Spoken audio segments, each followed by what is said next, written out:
that night I stood in the driveway looking at the freaking cows, and I was like, if he can do it, maybe I can too. Yeah. Like, if I can see something on his face that I've never seen since I've known him, maybe there's a chance that I can have that peace too, right? Yeah. And so still to this day, I have the videos from that day of him. We're teaching Cooper how to use a scooter. And it was the first time that I think I wanted that life, and like that love and that family dynamic meant more to me than chasing away my pain. Yeah. I'm Matt Handy, and you're listening to My Last Relapse. I think, when are you trying to adopt? A couple more years. Okay. I'm not on a structured plan in terms of like exactly what I want. What I told the boys was I was going to be very intentional about building what we're building for the next couple of years. But at some point, like, I'm a 30-year-old woman, at some point I'm going to want another kid, right? Yeah. I mean, have you had your own kids? I have one. I have a little boy. He's an IVF baby. So we had him. I mean, it's actually, it all rotates around like my story, my addiction. Like, it's a massive part of it. But me and Curtis got married in 2015. We actually met at a NA club. We met at a picnic table at AA. You know how everybody's like, don't do that. Don't do that. So there's this place in Conroe, and they have AA and NA in the same building. And I was like 3 months out of treatment, 21 years old, and he was like pretty freshly out of jail. Like, he had done a prison sentence, gotten out, gotten in trouble again, went to jail, and he was like 2 to 4 weeks out of jail, thinking he was about to go back to prison. And so we're sitting there, and all the girls are like, oh, you got to meet this guy. He's so cute. And me at 21, because I'm so smart, right? I'm like, well, if they want him, I'm going to get him, right? It was like this weird challenge, this weird game. And then everything kind of like shifted, it's just weird. So we met at a meeting, stayed there together. I stayed sober for a year. He did not.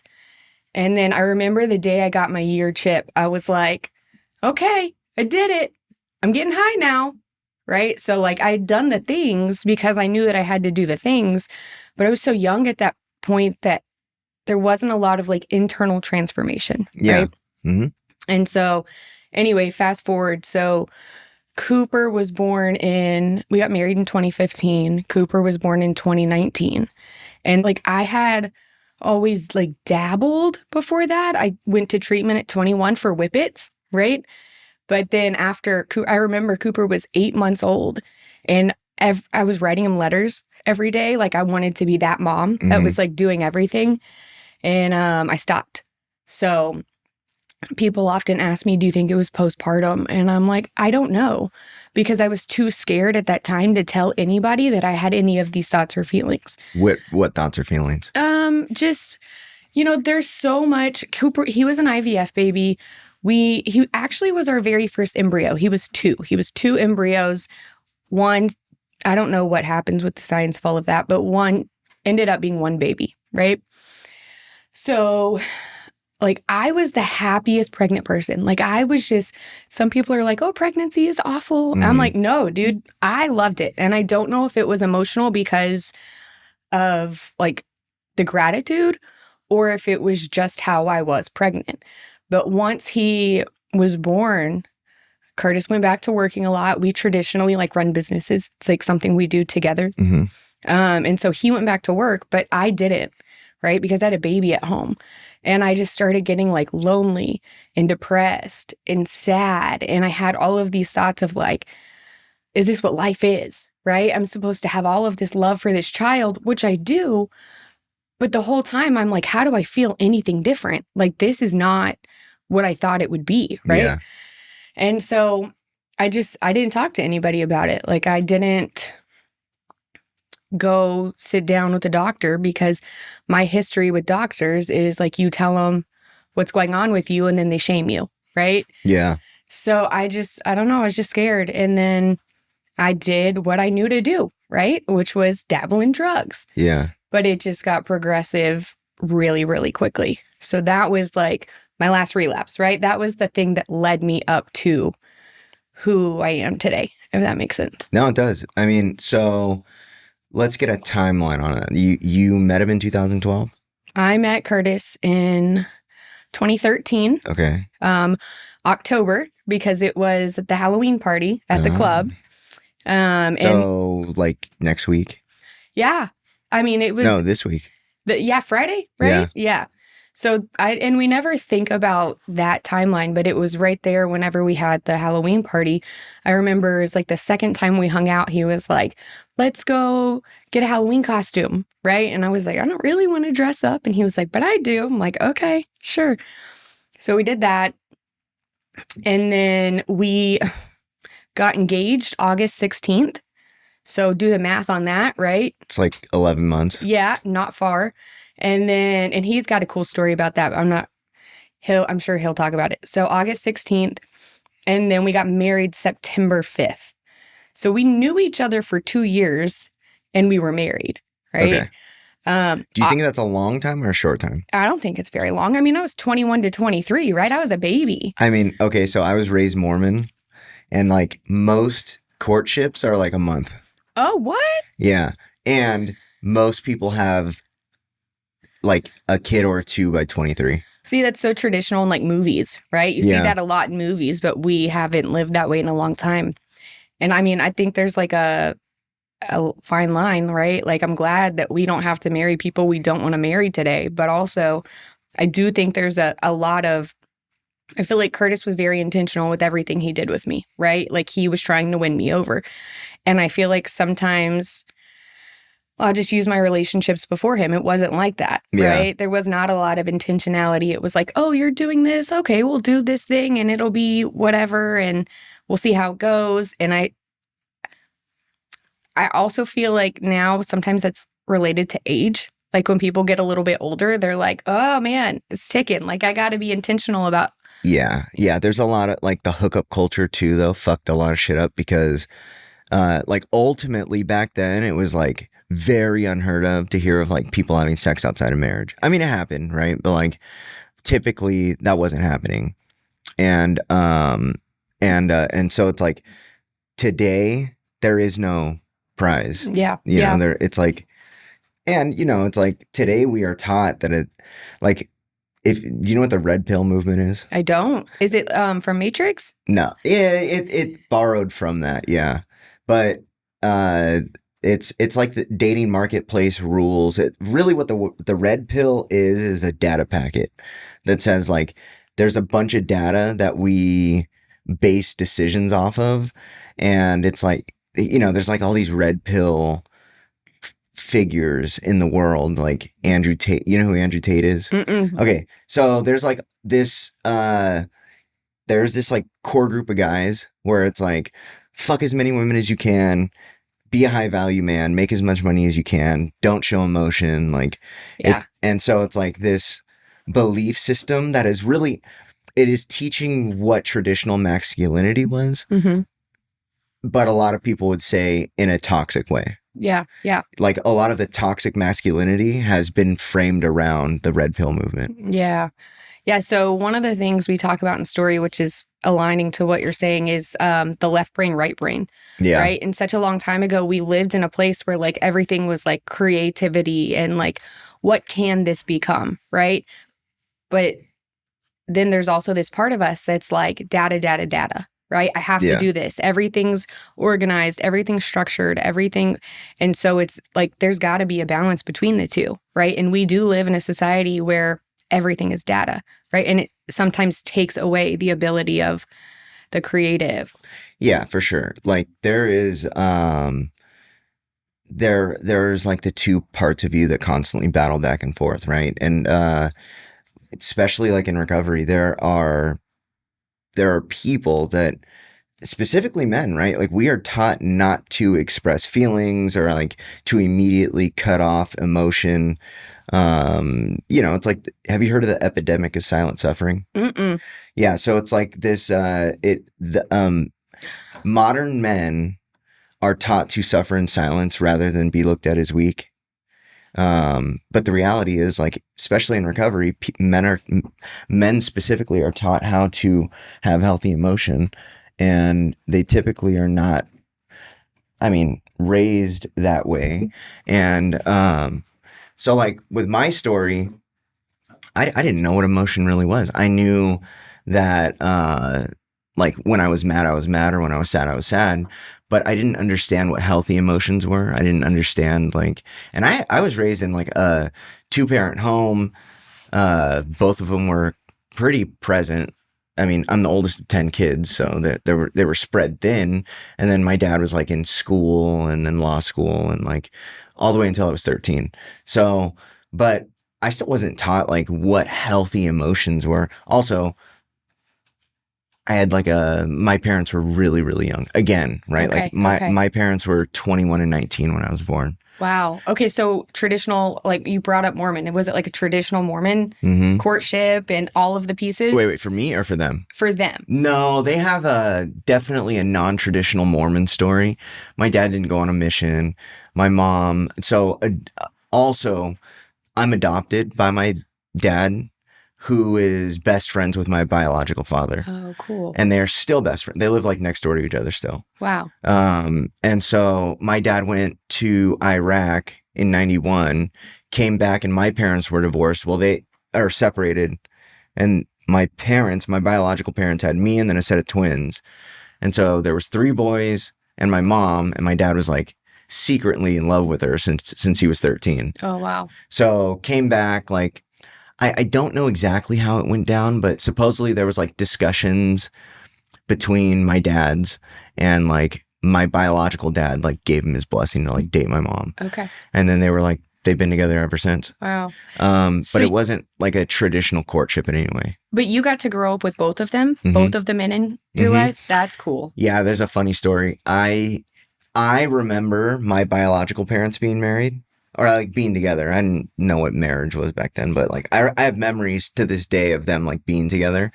And my brothers, the twins behind me, they were so young, they had no clue. Like my dad had been in our lives long enough that they don't remember anything else. Wow. And so I was like in trouble. I was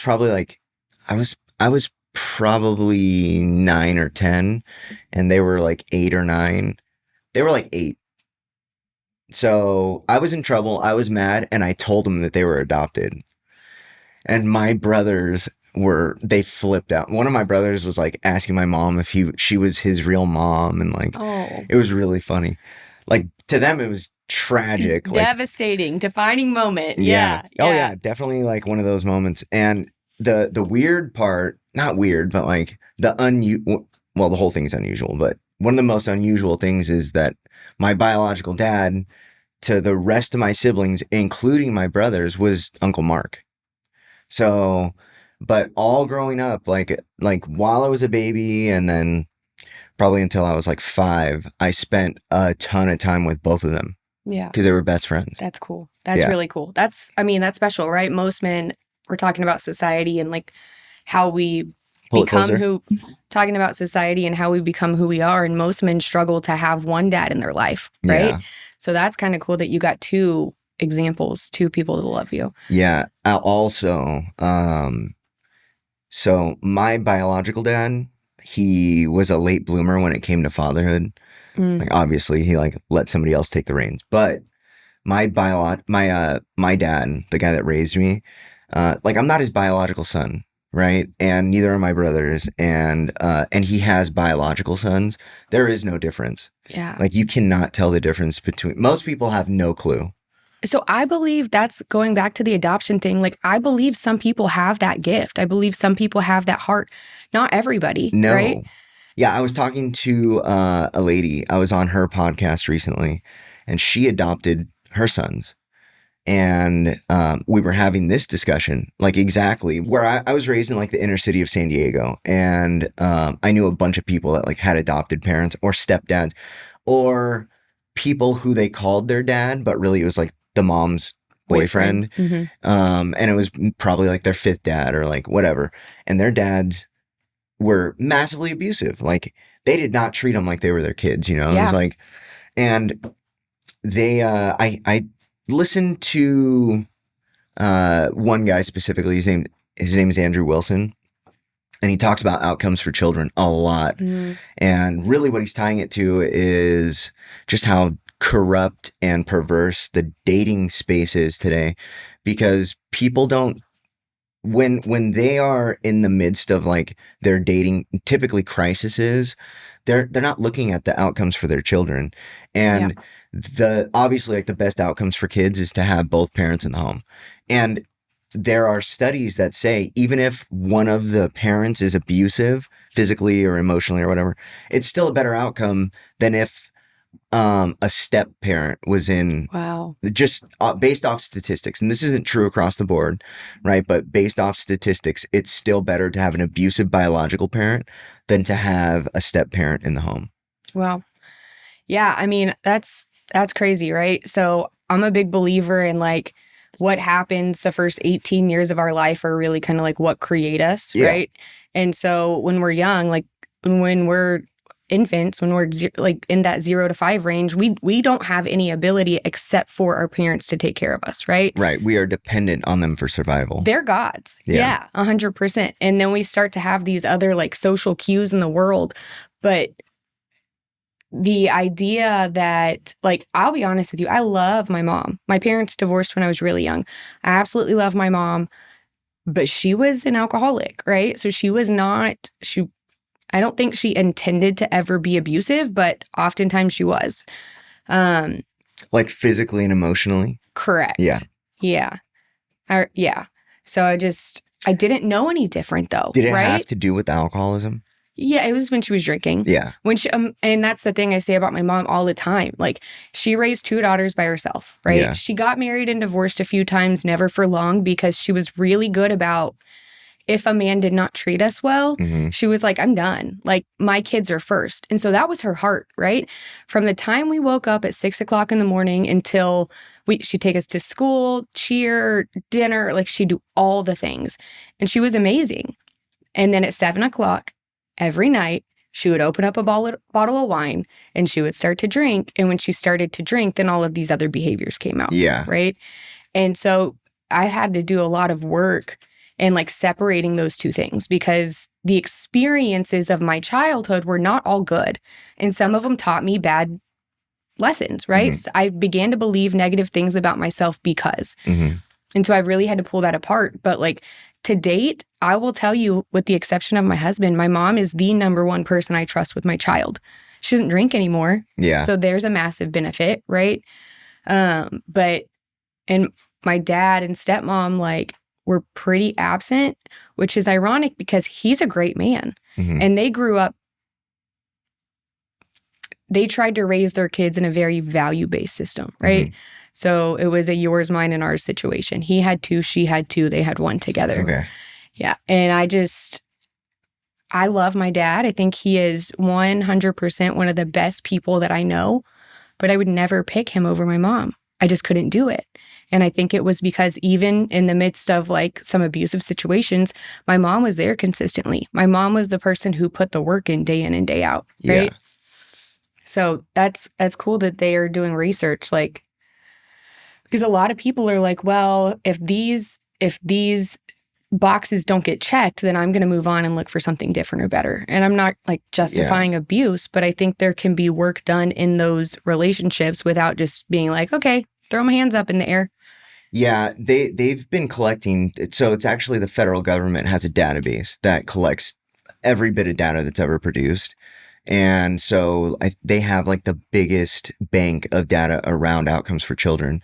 And it all ties to a bunch of different stuff, like a lot of, and this is what you guys talk about, is like a lot of stuff feed into the outcomes for children, right? And it isn't just like your parents' marital status. There is like influence, outside influence, areas that you live in, environment, as far as like, is it inner city? Is it in the country? Is it, but one of the big data points that they always have emphasized is that when the nuclear family was in place, like back in the 20s, 30s, 40s, 50s, the outcomes for children were like magnitudes of difference versus today, where it's like the norm is a single parent household. And then additionally to single parent households, it's non-biological parents in the home. And so they're looking at outcomes from probably hundreds of thousands of data points. And they're saying that regardless of an abusive parent, because of the love for a biological child, and that's like inherent. It is a driver that leads parents to, and additionally, a lot of kids outgrow the abuse. Like there's almost always a point where they are bigger than their parents, or no, it's no longer effective, and it stops. Yeah, and I think a big part of that I would want to know is like define the abuse, right? Because there are some situations. That's another thing, right? Yeah. Some situations, like I could handle what I went through with my mom. I would never do it to my son, but I didn't tell my dad because I didn't want to lose my mom. And I knew that if I did, I would, right? Yeah. But there comes a point where we start talking about abuse where it's like, okay, like this is life-threatening to the child. And then that's absolutely like, you got to get some distance. Yeah, and the way they define abuse today is very different than even when I was. How old are you? 33. I had to think about that. Okay, so when we were kids, you could still spank your kids and it was okay. Today, it's like if you spank your kids, you're walking a very fine line. And I mean, dude, I have a 4-year-old. Yeah, I do. I don't think that kids should be without discipline, though, right? And it's like, so how do you discipline your kids? Feeds a lot into the signaling that you give them around what is right and what's wrong. And then there's kids that have no discipline at all. And it's like, you can see, and there are like those golden children where it's like, you never have to discipline this kid and it's fine. But I was a kid that needed discipline. I'm a man that needs discipline. You know, it's like discipline is massively important for me. And there's even some evidence there of like, there's a point where they need that structure and discipline in order to like know that you're going to do what you say you're going to do. Right. Yeah. It provides a sense of security. Again, discipline is like you said, one of those things where like you can define that in so many different ways, unfortunately. But we have like very strict rules, right? If he does anything that threatens his safety, he knows he's going to get a spanking. Like he grabbed a knife and like, no, like you're going to get a spanking that threatens your safety. But even that, like there are rules. Like we don't ever spank with our hands. My husband is the one because he's the disciplinarian. I get to be mommy. I get to be comfort. And so, we will use like a spoon or I don't know, something that is not like attached to our body, right? Because we want to teach him that like our hands are for loving. And so we don't like the hitting and that. Which my husband was rowdy. Like he was very rowdy. And so a lot of that stuff we're kind of learning as we go. Yeah. But traditional timeouts don't really work with him. He benefits most from a sit-down conversation. Like he's very emotional, very structured, very sweet, but he probably has some ADD in there. Like which I will never diagnose him because of my past, because of what I do for a living. Like not putting that kiddo on any kind of stimulants, but like he'll look at us and he'll like, it's like a challenge, right? Where he does something and then we're like, okay, well now you have a consequence because you knew not to do that. But I mean, it's hard. Learning how to parent today is hard. Yeah, I don't think it's ever been easy, but additionally today we have generations of kids that are stuck with a phone. Or iPad. But also abuse has changed, like the definition of that has changed. So like the night and day difference between what abuse was and what it is today. There is like financial abuse in marriages and like I don't know. It's just it's funny how spun off everything is today versus like I don't know. I am not like I haven't lived a traditional life in any way. I was, IV heroin user. But it's funny to like, I have 2 daughters. I'm about to have my second daughter, in like less than a month. And,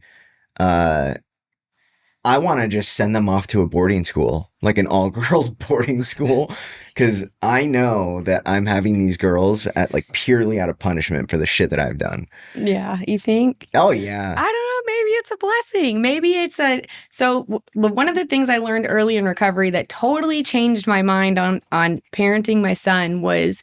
If you knew my past, you would agree. Yeah. Oh yeah.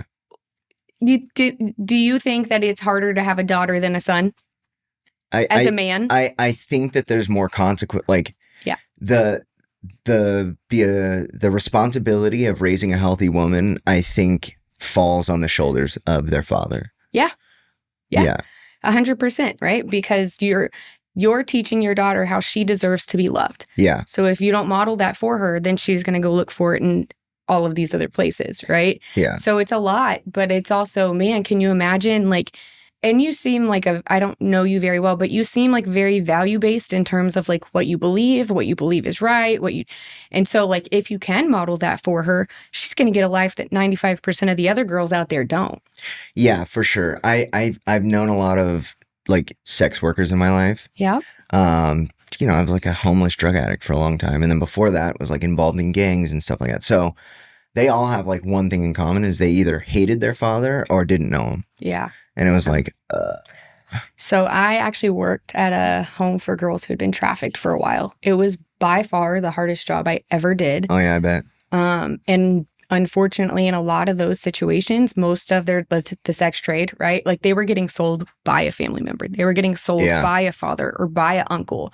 And so they learned very early that their value from a man was whatever that figure told her it was. So yeah, that was hard. That was hard. But I don't know. I'm maybe an idealist in the way of like, we talk about all of these different stages of life and how we begin to believe these things about ourselves, which, like, by the way, heroin, like I did heroin too. I'm with you on that. And so I learned these patterns in my life that taught me, which was not the fault of the person or the event. It was my fault, right? Mm-hmm. I began to believe things about myself. I accepted stuff about myself, which led me to believe that like I didn't really deserve to have a good life. Mm-hmm. And so I just wanted to self-destruct, right? But I'm an idealist in that I believe that if we can restructure that as individuals, but also like as a society, right? Like there are new rules that we can put in place to kind of change some of those things, right? Like what? I mean, like what you talked about with the girls, like teaching girls their value, right? From a young age, like starting to, you know, redefine some of the rap stuff. And let me tell you, I'm with you. Like, did you say rap, like as in the music? Yeah. Okay. Yeah, I was wild. Like a lot of people look at me and they're like, I don't believe that you did the things you said you did, right? And my family life, I was not the traditional person that should have been where I was, right? Yeah. But I was hanging out in crack houses and I was, you know, just doing things I shouldn't have done. But I also believe a lot of that is because I didn't have the emotional, I don't know, support, knowledge, growth. Like I couldn't get there emotionally as a kid, right? So I think if we redefine some of those things, like being a father to a child or not exposing our kids to whatever, I'm an idealist, like, and I don't like to be that person that's like, hey, don't do those things. But like my kid is pretty sheltered and like I have to find the line. Like he doesn't get to, he gets technology and he gets Minecraft. But even in that, I'm like, okay, but you're not going to use it to kill, right? Like if you want to play it and you build. You do something good with that system. You're not going to use it to run around and like blow up people's building. Like just because I want him to understand that the harmful behavior, even in a stupid video game, is not who he should be in his heart, right? I want his heart to be pure. And then he has to learn to adapt to culture from that, right? He's in sports. He's highly involved with a lot of the other kids, but I want him to come at that from a point of love. Yeah. So and I'm sure I mess it up every day. Like it's. Yeah. I mean, yeah, raising kids is tough. The rap thing though, I talk about it all the time because when I entered recovery, like really entered recovery, not just exposed to recovery, but when I was like, I never want to do this shit again, I had to stop listening to rap. Yeah. I had to stop listening to rap. I had to like redefine a bunch of stuff for myself, you know? And it was like, what I learned, at least for myself, is that I was inheriting a lot of shit externally and I was just living based on what other people told me life should be. Yeah. And so like I had to, the redefinition of words that I used, like really changed a lot of stuff for me. Cause what I realized very, very quickly was that I was living how they told me to live based on language. And so and then I went through this whole like evolution of, okay, like what am I inheriting? What else am I inheriting? Like what am I consuming that is affecting who I am? And then embarrassingly, it's like I have to admit that like in my past, I was heavily influenced by the music that I was listening to. Yeah. And I think a lot of people are, but probably not to the level that I was, because I was raised in my outcomes did not fit the equation. Like my equation should have been like, I went to college and then went to law school or whatever. And it's like, that is not what happened. And so it was like, okay, well, what contributed to all of this? And obviously, I tell people all the time, like at the root of all of my problems, 100% of the time was girls. Because I got into drugs. I did like all of the dumb shit that I did to impress girls. And it was like, well, I didn't feel special. So I was like, created a reputation of like, okay, Matt Handy always has drugs and he's always doing something crazy. Because they needed you. Well, it was like a very specific girl that would seek that kind of behavior. And it was like, I got what I wanted out of that type of girl. So I did what I had to do to attract them. Yeah. So I'm going to say this. I think I'm very impressed with your ability to pull back the things that created those patterns, right? When you're like school, when you're talking about music, you're talking about like these social situations, the things that you've learned. So like a big thing that we try, here's the deal. 90% of the world doesn't have access to that knowledge because they're not in addiction. So they don't have to really figure out like, okay, what does my recovery look like? And how do I begin to heal from these things, right? And so a big thing that we do is like pull back those layers because we are, like I said earlier, who we are based on what we've learned. And those become our known patterns. And then we begin to move forward. So I think it's really cool that you've actually done the work of like, okay, what things from my past have created these patterns in my life, right? And how do I undo these patterns? Okay, so my producer's listening and I'm sure she's going, what does she do? So what do you do? Okay, so that's a big question. So we have something called Story of Self, which is technically a business, but we are very mission oriented. And so we primarily work with treatment centers or people in recovery we take them, it's narrative therapy, but it's narrative therapy based on science, which is pretty cool. So we'll take them through these different units and we help them identify like who they are, the choices that they've made, the challenges they faced, the choices that they've made rooted in those challenges. So the negative, right? Most people in recovery are really good at looking at the negative. We're good. I think most people are. Yeah. Look, like let me peel back my patterns, right? Let me figure out what has caused me to be in this place in my life, right? One of the things that I think that we do that's really cool is we actually flip it to the good. So we'll help them take very specific moments of their life where they have to identify their values and build a pattern from that value so that it's not just the bad, but it pushes them towards the good. So it's like previously traditionally what it looks like is like a 6 to 8 week cycle. So we'll do, we worked at a facility in Houston for a long time and the program was the PHP and the IOP. So narrative therapy, a lot of group work. We have a book and a workbook. It's very experiential because it's created to where as you go through the process, you're emotionally aligning to the things that you're doing, right? So Shaw talks about the brain, right? Mm-hmm. And so I'm not a scientist and I'm not a medical doctor, so I'm going to be careful about how I address this. But I got excited. Because you're not a doctor? Correct. You can say it however you want. Okay. Well, so I got excited when I saw Shaw because I didn't realize, I thought he would, anyway, that's embarrassing, but I thought he was somebody else. Yeah. And so I listened. You asked what podcasts I'd listen to. That one and Andy's are the two, because I obviously have a lot of love for Andy. So the way he starts talking about like the trauma and the amygdala, right? So we do that, but we don't necessarily frame it as trauma. We frame it as your experience to the event.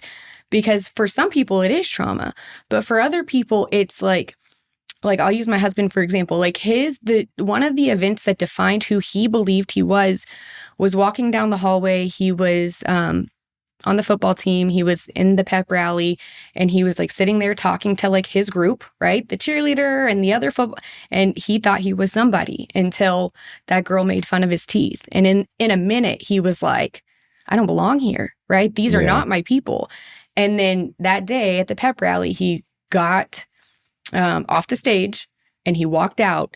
And then from then on, he just believed that he didn't belong. And so he continued in these destructive patterns. So we'll do that. We'll peel back those layers where we can really like look at the events, whether they're traumatic or not. How is this affecting or how's your brain processing this with the amygdala and the hippocampus and how those pieces are tied together? And then we'll go into the value, right? The choice, which is a belief system, but we actually call it a hidden value because we believe that belief defines who you are, right? You begin to live out of that space, right? So, play a game real quick. So one of the things I heard you say before, and you're going to have to give me more context on this and clean it up a little bit. You talked about your brothers, and you talked about your younger brother always being better at you. He could flip on trees, he could skateboard, he could this, that, and the other. And then I believe what you said, you're going to have to fix this. I think you said, I felt I was inadequate. Yeah. Was that the verbiage? Yeah. Was that your word? So as soon as I heard that, I was like, I wonder what patterns come out of his next 10 years based on the idea that he's inadequate. Do you try to prove that you're not? Do you accept that there's so much fun stuff to be done to peel back the layers? Yeah. Because you just naturally said it, right? So it's living in your head. Yeah. No. So that was how I lived in my youth. But that wasn't something that I carried with me. It was, a lot of it really had to do with his relationship with my mom, who adversarial, like since I was a child, like our relationship has never been a good one. Yeah. But he is the next child after me, and that is like her favorite. And so it was always this like, what does he do that I don't do? And then it was like, as we grew up, there was like all of this shit that he did that I couldn't do. Yeah. And then it was like, very quickly in my teenage years, I realized like there's a ton of shit that I can do that he can't do. And so it shifted. It shifted pretty early on. It shifted really early on, but I think my childhood was kind of like marked with inadequacy because of the comparison. Additionally, I saw the difference between us. Also in my teenage years, it really flipped because he had to come and live with me. So you kind of gained the power at that point. It wasn't power, but it was a lot of influence. Like he ended up a full-blown heroin addict because of my influence. Wow. Yeah. And so it wasn't like healthy influence, and it wasn't like the best outcomes, but I immediately realized like, additionally, I have 8 other brothers and sisters that all looked up to me and didn't look up to him. Right. And so there was a lot of things that I was able to pick up on that I was like, okay, I can't flip because I have like a block, like a mental block, because I used to be able to, and I landed on my neck, and now I can't. Yeah. And yeah, he can skate better than me, but I was born pigeon-toed, so I can't do those tricks. And it was like, okay, why can he do these things and I can't? Yeah. And it was like very obvious why he could and I couldn't. Yeah. So your brain's like answering all those questions for you, right? Yeah. So it'd be fun to figure it out. When we do it, we'll pull 5. And it goes back to the brain where we tie in the hippocampus, right? Because the hippocampus is a part of your brain that says, remember this. Yeah. And it's tied to the amygdala, which is emotion, right? Fight, flight, freeze. And so it's, what does my brain remember, even if it seems like it's not significant? Yeah. You know how you have those tapes that just play? Yeah. Yeah. Do you know what the primitive belief systems are? Yes. Yes. What we do is a little bit different, but go ahead. So like when you're 3 years old, you know what your name is, and you'll correct an authority figure. Yes. Like that is a primitive belief. But I think, so there's a book that I've read. It's called The 3 Christs of Ypsilanti. It is the craziest. It was an experiment, really, and a guy like wrote a book about it. But what it showed me was that addicts and alcoholics have primitive belief problems because we start associating things that should not be associated. We start defining things in ways that are not correct. We change our primitive belief systems based on our experiences. Yeah. And so we start to associate like love with things that it shouldn't be. And I think the world at large has done this pretty much wholesale. Like when you look at like healthy relationships, and then like people love toxic relationships. Yeah. And a lot of it has to do with like the excitement and the there's like, you talk about the hippocampus and the amygdala, right? Long pathways and short pathways. What have we built, right? Do we have strong long pathways or do we have stronger short pathways? Like, is our fear dominating our thoughts or is our logic dominating our thoughts? Because it gets shut down.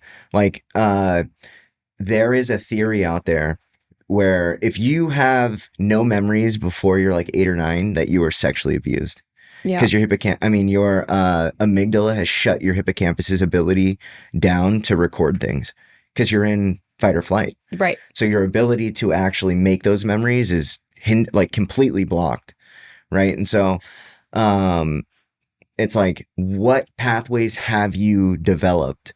A lot of addicts and alcoholics have poor prefrontal pathways because, first of all, the damage to the brain, but also we are living in an elevated state constantly, right, where we are in fight or flight. Yeah. Yeah. And then all of these like awful patterns are coming out of that, right? So one of the games we play, and like 110% when you have somebody who's like gone through excessive trauma, like I'm 100% with you on that.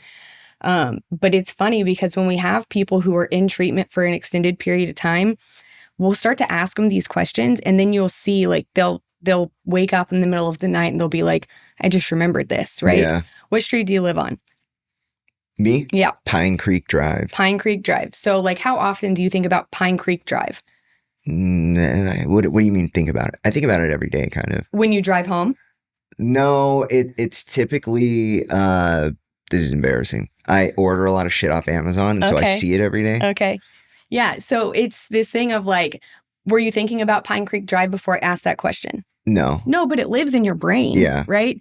And so what we see sometimes is like, when we begin to ask them these questions, sometimes their brains will pick the pieces back up, right? Because they've tucked it away in this place somewhere in the back, and they're like, why did you ask me this? Now I can't escape this, right? That doesn't always happen. Like there are plenty of people who are like, exactly like you said, who just cannot access certain things. Yeah. And so we're like, I don't know what's there, but clearly your brain's not ready to let it go. How do you feel about EMDR?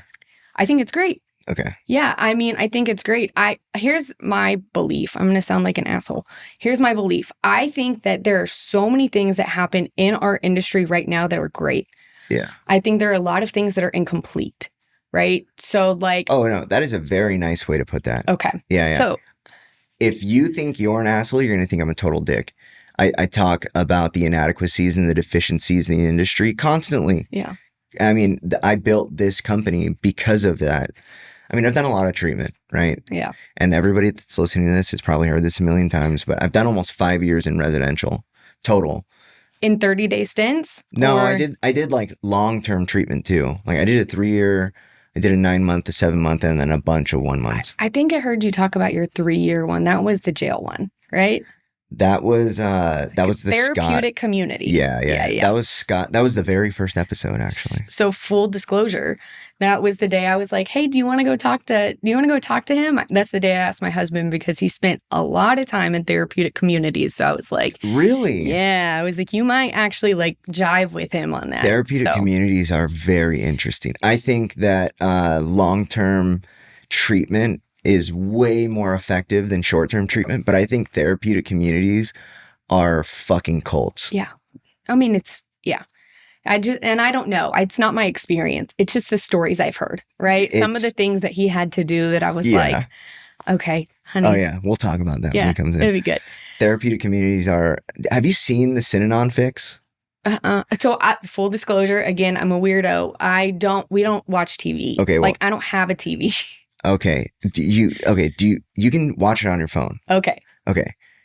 I would love for you guys to watch it. So it's Synanon was the first therapeutic community ever. And it was like based in LA. It was an alcoholic who like experienced AA, and he was like, this shit's fucked up, and like started his own thing for junkies. Wow. And dude, it exploded. It ended up like all across the United States. They had their own radio station that was 24/7, and they would like broadcast stuff across the United States. It was like in different countries. And then it evolved out of that into like, it wasn't just addicts and alcoholics anymore. There was like normal people like participating in it. It was all over Hollywood. Was it healthy or unhealthy? So it started off super effective. Okay. I don't know about, well, I mean, okay, like how do we define healthy, right? Like it got a bunch of people off heroin. Okay. It got a bunch of people off alcohol, but it turned into a murderous cult. Okay. Yeah. Okay. So, dude, the documentary, it's like a 5-part docuseries. It was so good. And this was after I went to a Synanon-based program, and I was like, oh my gosh. Thank God I'm not there anymore. Yeah, for sure. That's crazy. Yeah. I don't know a lot about them, so I always like am in awe when I hear the stories. I'm like, how does any human? I think of this about the prison system too, and the girls who were trafficked that I worked with. How does any human deserve to live the way that other people like? Nobody deserves that, right? The therapeutic communities, the jail system, like the stories I hear, I'm like so grateful I didn't have those experiences because I don't know, like, yeah. I don't know. Jail and prison was like very important to me. I like became very mature in the prison system. Yeah. The therapeutic community. So the one that I went to has a massive success rate because they are helping. So they helped me get out of a 33-year sentence. Okay. Right. And with you worked with that government, that like judicial system? No. So I was sentenced to it. Okay. And like, if I didn't get in there, I was going to prison. Yeah. Because it has such a good reputation of working with people that are socially inept, right? And it's like, so the majority of people that are going to these programs are people coming out of a life sentence or people facing a life sentence. So there's a place in San Antonio that's really, really good about that. Like they're very good at helping people get back on their feet. But I think that is like, they take pride in transitioning to break the system, to break the mold. Yeah. Whereas most of those systems, again, I haven't lived this, right? So I'm trying to be cautious about what I say, just based on what I've heard from him. Like it's what is it called? Recidivism? Yeah. It's like, hey, let's do this and let's keep you sick so that you can then come back. Which, let's be real, the treatment industry does that a little bit too. Oh, but yeah. The prison system is like, I mean, some of the things they were doing in there, like, whatever. I shouldn't be talking about it. It's not my life. It's Curtis's. I'm just like, at what point do you get to like be healthy and like make decisions to like better your life? And I feel like where he was, there just wasn't a lot of opportunities for that. So where I was at, so the people who, it's all participant ran. There is no outside people. And so the people who have been there the longest have been there for 40 plus years. The therapeutic community or the jail? The therapeutic community. Okay. Well, the jails too, right? Like the people who run that shit have been in there forever. Yeah. And they're going to stay in there. Yeah. But the therapeutic community that I went to, you know, I forgot. How did I forget his name? Anyway, like the guy right now, he's been in the program for like 40 something years. And he's there and he runs it and he runs it from the headquarters. So his name is John something. So he's there by choice. Yeah. Okay. Most people, like, when you're coming out of like an antisocial situation, right? Like you're criminally minded, you've got like social issues. Coming this way. You got like social issues. That becomes a very viable option to live your life. You can meet your spouse in there. You can raise your kids there. You can have pets. You can make money. Like it's a whole thing. Like it isn't just, like a rehab. And by far it is not a rehab at all, actually. Like they don't teach you can get in trouble for talking about the 12 steps, for talking about God, like anything like that. Their whole thing is you will work until you love to work. And then when you love to work, you will work some more. And most people do. Like, so let me be super clear with you. I am like, I'm glad you explained that to me. When he's talking about it, he's not talking about that. His is like safe peace style stuff, right? Where you are mandated to be there and there's not any opportunity to raise a family. So I think in my mind, I'm like mixing two different things. yeah. So I was mandated to be there for 3 years. But you could have gotten married and had somebody live in that community with you. Yeah. That's cool. After 18 months, you are allowed to date. So it's not like a singular they don't want you to stone leave. building. No, they don't want you to leave. Mm-hmm. And most people don't. Like a lot of people that experience success in that type of environment, they don't leave because you can build a really fruitful life in that specific situation, and you never have to participate in society again. Yeah. Like you never have to be like an American citizen, really. Like you can be, and the thing is like, because there's minimums, there's a minimum of 2 years, and then you make recommitments. And there's like 10-year recommitments. Yeah. Where like people are recommitting for 10 plus years. Like I'm going to do this for another 10 years. And then when they accomplish that 10 years, like I'm going to be here for another 10 years, or I'm going to be here for another 10 years. Where was that at? So there is 7 facilities. So there's one in LA, one in San Francisco, one in New York, one in New Mexico, one in South Carolina, one in... there's 2 more. Yeah. That's very different than what I was thinking about. Yeah. I didn't realize that's kind of like a commune. That's a village. That's like, everybody is there too. Yeah. So I think everything I've heard from him is males only, right? Oh yeah. No, there's males, females. Yeah. It's like the guy that ran mine, the facility that I was at, he was like a golden child. So the lady who started it was her and her husband, and they started it like in the 70s, and she's still alive. Wow. And she like rules that program with like, she's a very nice person, but like nobody crosses Mimi. Yeah, right. But like the guy that ran my facility was like her golden child. And he like, there's departments. There's like the moving companies. There is the woodwork shop. There is like the construction company. There's like a bunch of stuff that is components of the program. So anyway, her golden child from New Mexico was a girl, and she put them together and they had their kids in the program.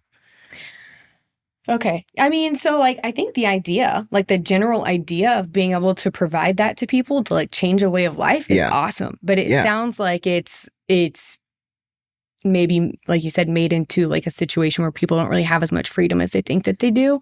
Oh yeah. No. When I left, like when I walked out of there, because I left, I didn't complete it. I like got a hold of my probation officer, told him how fucking crazy it was, and like got some options. Yeah. So when I left, I knew I wasn't going back, and I still felt like I was doing something wrong. Like the indoctrination, like, so for the first 4 months that I was there, or like it was 4 months that I was there, I wasn't allowed to talk to people unless they talked to me. There's like different levels that you have to like achieve these levels, and in order you get like small freedoms back. But until you're given some of these freedoms, it's like you're not allowed to talk to people. You can't like ever go anywhere by yourself. You can't be in a room by yourself. Like they teach you like you will do what we say because you've got 33 years over your head and you've got 7. And if you fuck this up, you're going to prison. Damn. So it's like, but a lot of people really end up loving it. Right. Because they are living a life that they've never been able to live before. And additionally, you become someone in that program. And that's one of the hardest things is like, if you've been there for 5 years, you have positions of power and like, influence and all of these things that you'll never get in the real world. Yeah. So it's really like structured to keep people in there. Manipulative, right? Like in a this way. Whole idea, of like, I'm going to tell you what you can and can't. And people probably adjust, like you said, adjust to that really easily. Because very easily. We love structure. Well, and I don't want this consequence, right? Yeah. So, I don't know. Well, most people get out of the consequences. You know, I had a long sentence. I mean, I had a long mandated time to be there. I had to be there for 3 years. Most people, it's like 2 years, right? You got to go there for 2 years. That is a very short amount of time compared to how long they end up there. Yeah. And so they get taught Mimi when she started it, it was with the best of intentions, her and her husband. And one of the core values that she teaches is like, if you have a skill, no matter if it was criminal or whatever, flip it and use it to your advantage. Yeah. And so all of the departments there, like the moving company, it was like this guy used to break into houses and like steal people's shit. And like one of their neighbors needed help moving a piano. And the lore is that he like moved this piano by himself. Right. But like that was the start of the moving company. Wow. Yeah. Yeah, I mean, that's good though, like from pain to purpose, right? You're bringing them from the things that have harmed them before to using the things that they have to. Yeah. So it sounds from an outsider's perspective, it sounds like it could be a good system if it was done right. The public is 100% sold on it. Kamala Harris had her, like when she won or when she was nominated for something. Because, Kamala Harris is like a big politician in California, right? Yeah. Attorney general. And like before that, she was just somebody's like side piece. But like she had her, like one of her big political parties at the facility that I was at. Uh-huh. So like Mimi is super connected. Additionally, so when headquarters was built, it's in San Francisco. There was a bidding war between the San Francisco Giants and her, and she won. Like, that's how connected she is. Okay. So she is like, and she's like she's like a 5'2" little Jewish lady, and it's like big curly hair. Yeah. Just when I met her, I only met her once, and it was the day that I got there. And there was like a big scandal but they called them scandals, but it was like this guy like got caught hooking up with a girl that he wasn't allowed to. What do you mean he wasn't allowed to? What does that mean? So he hadn't reached that point where he was allowed to date. And so you've got to get it approved. Right. And so what happens is there's headquarters. Everything gets ran through headquarters. Like every decision that gets made has to be stamped by headquarters. And so there are people up in San Francisco deciding who can date who. Yeah, that's crazy. It is crazy. Okay. It's very, very culty. Yeah. Right. Just the fact that they could tell you no and you have to abide, right?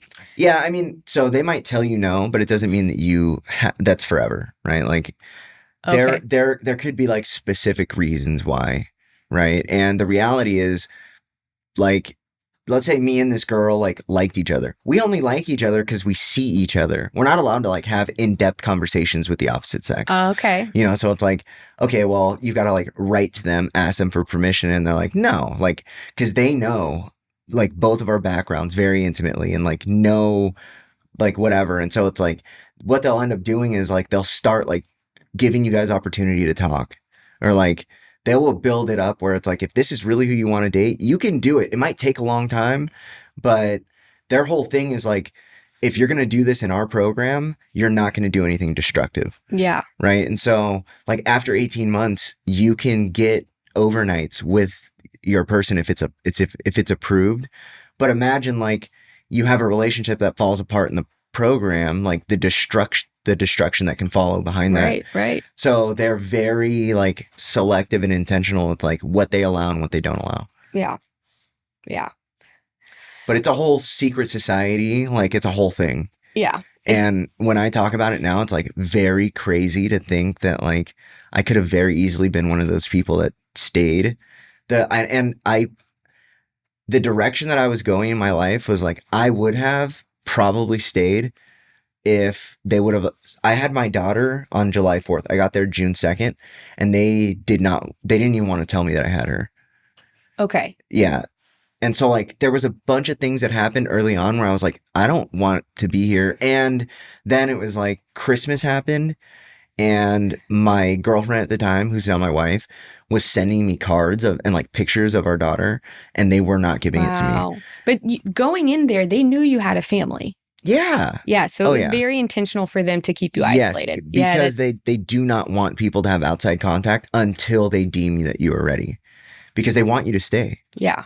So when you're ready is when you've like grown accustomed to the life, you enjoy it there, you're succeeding, you're doing well, you have a job, things are looking up. Now you can contact this girlfriend and be like, hey. Not even then. you can see the flip get switched in people where like they buy into the program and then they'll allow you to do it.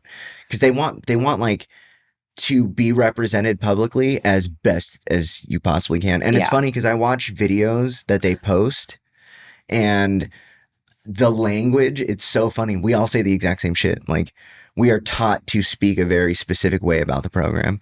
And so every time I watch a video about them, it's like, I said the same shit. Wow. And it's like videos from 20 years ago, videos from 5 years ago, video from yesterday. How often do people get out of the system before they, like, the light turns on, before they get to the point where they're like, hey, I love it here?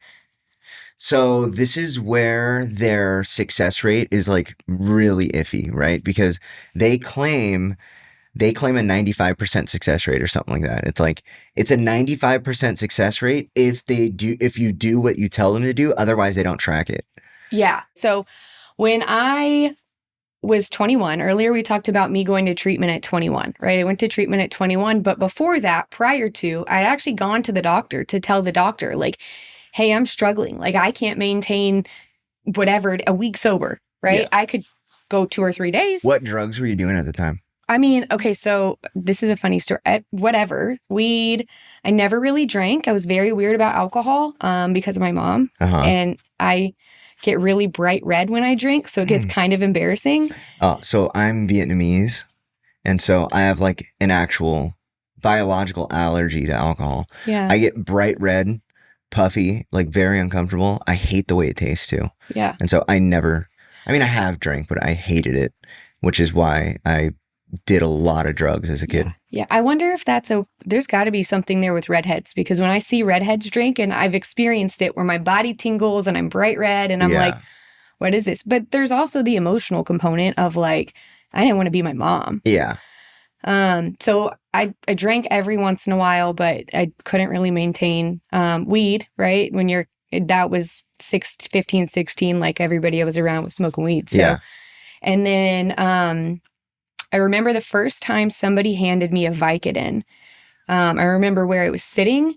I remember who I was with. And it's funny now, there were 3 of us girls. One of those girls is in recovery in Houston and works with one of the big sober livings around here. Okay. We don't necessarily have a relationship anymore, but we're not on bad terms, right?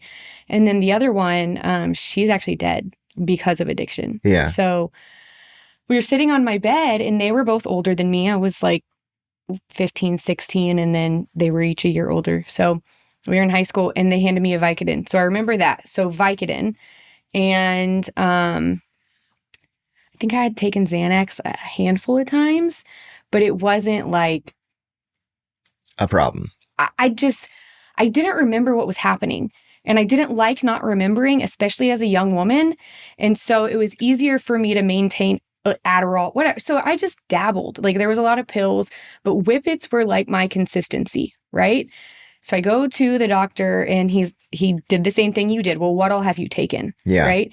And so I was like, well, within the last month, I've taken this, and I've taken weed, I've taken Vicodin, and I've done whippets. I hadn't done Xanax or alcohol at that point. So I didn't give him that laundry list. Yeah. Anyway, so he just like writes it in my chart, right? That's his answer, to write it in my chart, which, granted, it's a very small town. Like, I don't know. So did this doctor know your mom? He did not know my mom. He knew my dad. Okay. He was, so in small towns, they have family practices, and there are 2 doctors. There's a pediatrician and a doctor that treats the adults. Yeah. It was one of those practices. So like, I went there because I had seen them for such a long time. So I was like, well, they can help me. Right. And that wasn't really the case. So I don't know if they ever like went to my parents. Hopefully not, because of HIPAA, since I was 19, but they definitely knew my family. They definitely seen me and my siblings many times. Yeah. So he just wrote it in my chart. I was pissed about it. And then actually went home. I'm not even going to say I was pissed about it. I think I was defeated. I think I later got angry. But at the time, like, I was a kid, and I knew I didn't want to be like my mom, but I didn't know how to not do the things I was doing. Right? Yeah. I'm sure at the time you didn't understand what was going to happen. Right. And like I was just saying, like, the access to care in like the early 2010s was, so my first treatment was in 2012, and we had Kaiser. Kaiser Do you know what Kaiser Is is? this California? Yeah. I don't think I do. So Kaiser is a medical group. They have a ton of hospitals, but they Okay. also have their own insurance. So you have like Kaiser insurance and you go to Kaiser hospitals. And they had a treatment component thing, but really what it was you have Kaiser insurance. They don't have rehabs, but they're in network with rehabs. And so, but what you have to do is you go to their IOP first. And then if you can't stay sober, then they'll pay for you to go to treatment. But in order for you to go to treatment, like they have to sign off on it, right? Okay. And so they send you this IOP, and this was my experience. It might not be the same for everybody. Not many people made it to rehab. They either were told they were okay by the IOP or they quit going and then they don't get approved. Yeah. Right. And so the majority of people that I know that had to go through that process either got semi-sober at least for a little bit in the IOP and then ended up going out and just not and they ended up not making it to treatment through that insurance, or this was pre-fentanyl, and the majority of them, first of all, when you go to the IOP, they give you Valium to like get off of the heroin. Okay. Right. So like I walked in there desperate to not get like in trouble with my family. And so like I walk in there, the first thing they do is give me a big prescription of Valium. And I was like, did that work? No. I was like, no, I didn't even go one day of the IOP.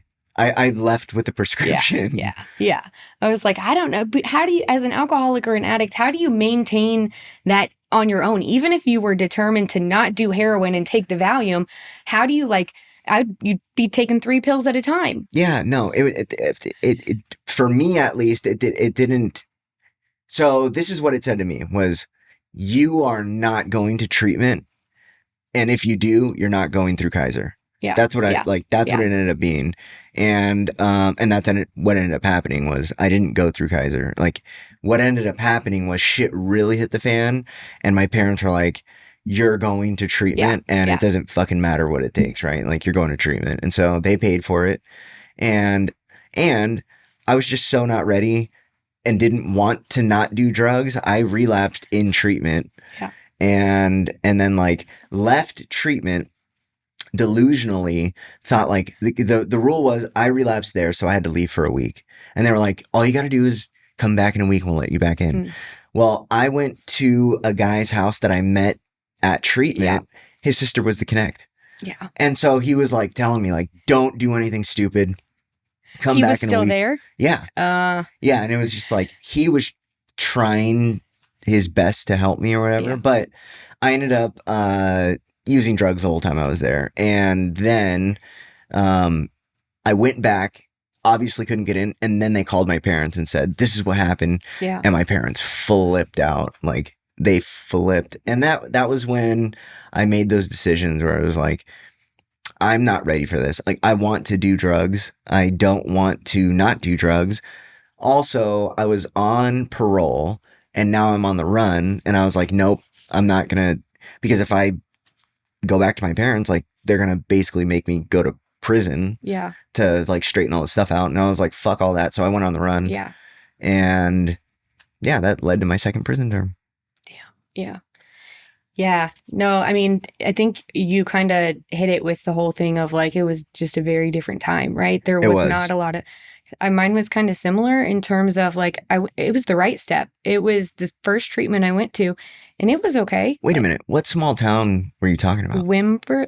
So I went to 2 back to back. I went to the right step and then I went to a Christian women's one. No, where were you born? Where were you raised? Like what small town were you Montgomery. living in? Montgomery. That's here? That's 56 minutes from where we are right now. Okay. Me and my husband moved back there in August. Yeah. Houston is so weird. The whole small town thing. So in San Diego, it's a big county, but there's like small towns, I guess, in it, but nobody says like small town, right? It's like, but in Houston, it's like, there's actually small towns in Houston. Yeah. Well, and Montgomery's really grown since I was a kid to now. Yeah, I'm sure. But it was like a 2 stoplight town back then. Wow. Right? So there was like one doctor. There was Brookshire Brothers was the grocery store. There was no, I remember when they built the Walmart. Like, wait, so Brookshire Brothers was like literally the brothers from town started a grocery store? no, it's a chain, but it's a very small chain and it's very unknown because I've it's never heard of only it. in very rural towns. Yeah, it's tiny. And so, yeah, I mean, and as you can imagine as a kid in a town like that, like what do you have to do except for party, right? Yeah. And so, Well, I think that's true. So I was raised in like a big Yeah. city, and I say the same thing. It's like, what was I supposed to do? well, I You feel know, like it's your like- access is so much better in the city. When we were out there, we kind of had to hunt, but it Oh, was yeah. like everybody was on the hunt. So when one person could find something, they were getting stuff for Oh everybody. yeah, no. I had heroin dealers attending my high school. Yeah. Yeah. Funny story. I didn't, but I remember when my old high school friend became my heroin dealer, and then I hired him to work at my vape store so I could have access to heroin day in and day out. Yeah. I was like, You okay. owned a vape store? Yeah, so we've always done like businesses Yeah. together. So we did a vape store at one point, as you can imagine. Like we weren't super healthy. So funny story, you know Andrea? Andy? Yeah. That's how we knew her. So she worked with us. Andy worked in our Really? vape store. And so one of the random times where we decided we were going to go and get sober, him and I always had this pattern of he would and I wouldn't, or I would and he wouldn't. Oh yeah. Or we both would for a couple of months and then it would blow up, Yeah. right? And so we went to, How long have you guys been sober now? Do you have like the same sober date? it's a month apart. Okay. Yeah, that's a fun story too. I'll tell you Yeah. that one. So he went in June 21 and I went in July 21. Okay. Yeah. So What day? July 21 So his is the 6th and mine's the 7th. of July. Correct. So I know exactly what I was doing that day Yeah. because 3 days before that, I was in that program, and I just found out that my daughter was born. 4th of July. Yeah. 4th of July was Of my turning point. 2021. That's the day I committed to going was 4th of July. You want to hear the Wow. story? I'll tell you the story. We kind of got off track, but that's okay. We'll get back on track. Okay. So you want the story or you want the other one? Story, and then we'll get back on track. All right. So he has 5 DWIs, which I don't want to Jesus. talk too much about him because like I know he can do that himself, but he has 5 DWIs. This was the one time in our relationship that I was worse than him. Most of the time I was trying to manage him, right? Yeah. Keep him out of jail, keep him from drinking and driving or Yeah. getting high and drive, whatever. And this was the one time that I, after I had Coop, that I went off the deep end. Like I was doing bad. And so he was running around trying to manage me, right? And he was trying to get me to treatment. And I had agreed that I would go if they could find me a mother and child facility. Went to California Of course. for like 3 days. Those Yeah. people were like, and I want to be clear. What Like, part of California? I don't remember most of it. It was called New Directions. Oh yeah. Yeah, Okay. yeah, for sure. Okay. I don't even know where it was. I don't, Yeah. it's such a blur. But I went there. They told me if I detoxed, their program allowed you to have your child on Sunday. So if a kid was coming to stay, it was on a Sunday. And so they were like, if you do a cold turkey detox, you can have him by Sunday. And like, I mean, I was on fentanyl, I was on heroin, I was on meth. Like I was like, A cold turkey. I got 2 Valium. But there was no subs. There was no, yeah, it was just, What year was this? 21. No, it was before. It was 21. Okay. If you would have done, who got you into that program? There are programs in California where you keep your child with you For detox? 24/7. I didn't know that. Yeah, yeah. That sucks. And they provide, like, if you're going through detox, you can still have access to them. It's unfettered, but they will watch your kid for you while you're going through that and then give the kid back to you as soon as you're done. Dude, I remember searching and that was the one thing I wanted. And so I found 2. Actually, it's in the name even. It's FRC, the Family Reunification Center. Wow. Well, hopefully I don't ever need to go there Yeah. again. But I mean, especially here, like there's so many people seeking that, right? That Yeah. is something that people definitely need to know. So Houston is okay. So Texas is funny about treatment, right? Like they're still like Austin super saturated, some cutting edge stuff going on over there. But one thing that I've definitely learned about Texas is that it is really far behind as far as options. Yeah. Because treatment for mothers is like a normalized thing in California. Yeah. And it's like definitely not normal out here. No, it's hard.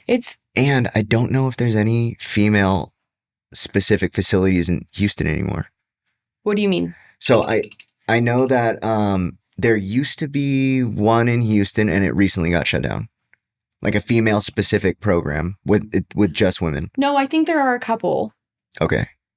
There might be. I don't know. Only reason I say that like is my loop. Well, no, because so I had a girl, she was a real sweet young girl who I've worked with who relapsed, who was seeking one, and she's 18. Her parents were like, we're only going to pay if it's female only. But you're right. It was like at Austin. We were looking at places so I don't know. Andrea would be the person who knows that. She gives me all of the knowledge with that kind of stuff. But I think Andrea talked about it, that it recently, she did. Okay, that it recently shut down. Good. Yeah, I trust her judgment on all of that, because when I'm like, hey, I have a girl, this is what I need, she'll give me like 2 or 3 numbers. Okay. She's amazing. So, so I was sitting there. Keep in mind, like I'm struggling. Like I'm doing bad, right? So I'm trying my best. Valium's not going to put a dent on what you're feeling. No. And I think I just wanted to sleep. And so what I would do is I would sleep and I'd crawl over to the bathtub, right? And I just lay in the bathtub, and they were like coming and checking my vitals every 15 minutes because they thought I was going to seize. And I was like, this is awful. But like, again, I had become my mom, right? I went through this stuff as a kid. I knew what it was like to have a mom in addiction. I was now doing it to my son, who I had wanted and like begged for such a long time. And so I had a lot of like internal battling going on. Yeah, just determination. Like, I have to be able to do this. Like, anyway, so I was like fighting through my self-will for 3 days, trying to just like make it work. Yeah. And then Sunday rolls around and they're like, well, you're not ready. And I lost it. I grabbed all of my bags, like feeling like crap. I grabbed all of my bags and I left. And I remember calling an Uber and getting an Uber back to the place where I had dropped my drugs before I went into treatment. Like, I knew where they were. Oh, yeah. And I picked them up and I was like, okay. So then the battle continued for a while longer, but that was significant, right? The mother and child thing, I think, is a really big thing that we should maybe be doing more for. It got to Texas. Some people asked me to go again. I went to a place called Serenity House. Yeah. It's since shut down. Mm-hmm. And that was I had a big aha experience there, because I walked in and they like strip searched me. Mm-hmm. And I've never been to jail. So I was like, what the fuck are you doing? Right. That was a lot. Guess who worked there? Was it, did Candace work there? Nope. I do know Candace for a different reason. Who worked there? Andrea. Oh, yeah. That's the one that she was saying recently shut down. So she came back. So she was in our vape store. She tried to help us back then. There's a lot. Our sons were actually born a month apart. So our sons have grown up together. And then she came back into my life at that point. Yeah. And anyway, I did okay for a hot second. And then I called her one day and I was just like, yeah, I can't do this. Like, I just can't do this. Meanwhile, Curtis is like still using, right? So anyway, he gets in trouble, and he's never been like I want to change person. He's always been like we got to moderate, right? Yeah. It's like, I got to get out of this trouble, and then I got to fix how I use. Yeah. And so anyway, he was 5 DUIs. Did he go to prison for a DUI? Twice. Okay. So in California, like, it is a felony your first time. Yeah. I think I have a felony DUI. It's 3 here, right? I don't know what it is, but it's a lot compared to over there. Yeah, ask him. Well, no. Let me be clear, though. He is a walking miracle. Yeah. Because there are guys who have 3 DWIs who are like in prison, like long-term sentences.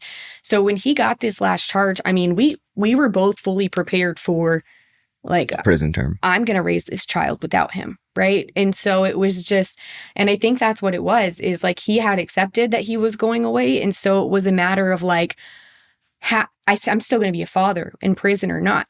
What kind of man am I going to choose to be now, right? Even if I'm looking at him through the glass, am I going to be the man I've been my whole life, or am I going to be the man that kid deserves, the man that I want to be? And so he decided to go. I think it was the first time he was like convicted. Now, of course, 110%, right? There's always the... Not legally, but like internally convicted. And but I think 110%, there's always the thing of like, so I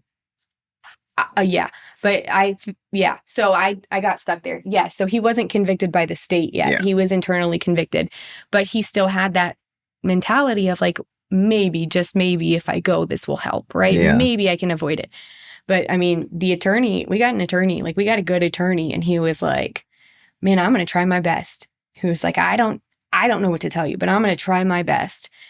And in spite of all of that, with all of that on the back burner, he goes to treatment. And I walk in there on 4th of July, high out of my mind, right? Like driving around, I'm there for visitation. And I see a different version of who he is, right? And it was the first time I had seen that. And so I was like, well, maybe we could do this. I don't know. And then I spent the rest of the night trying to like, just like do simple tasks. Like it was humiliating, right? I couldn't make a bottle. I couldn't do anything. And I see him over here. I'm literally standing on the porch. Have you heard of the orchard? Yeah. So I went to the orchard. We both did. And so it's one of those things of like at the same time?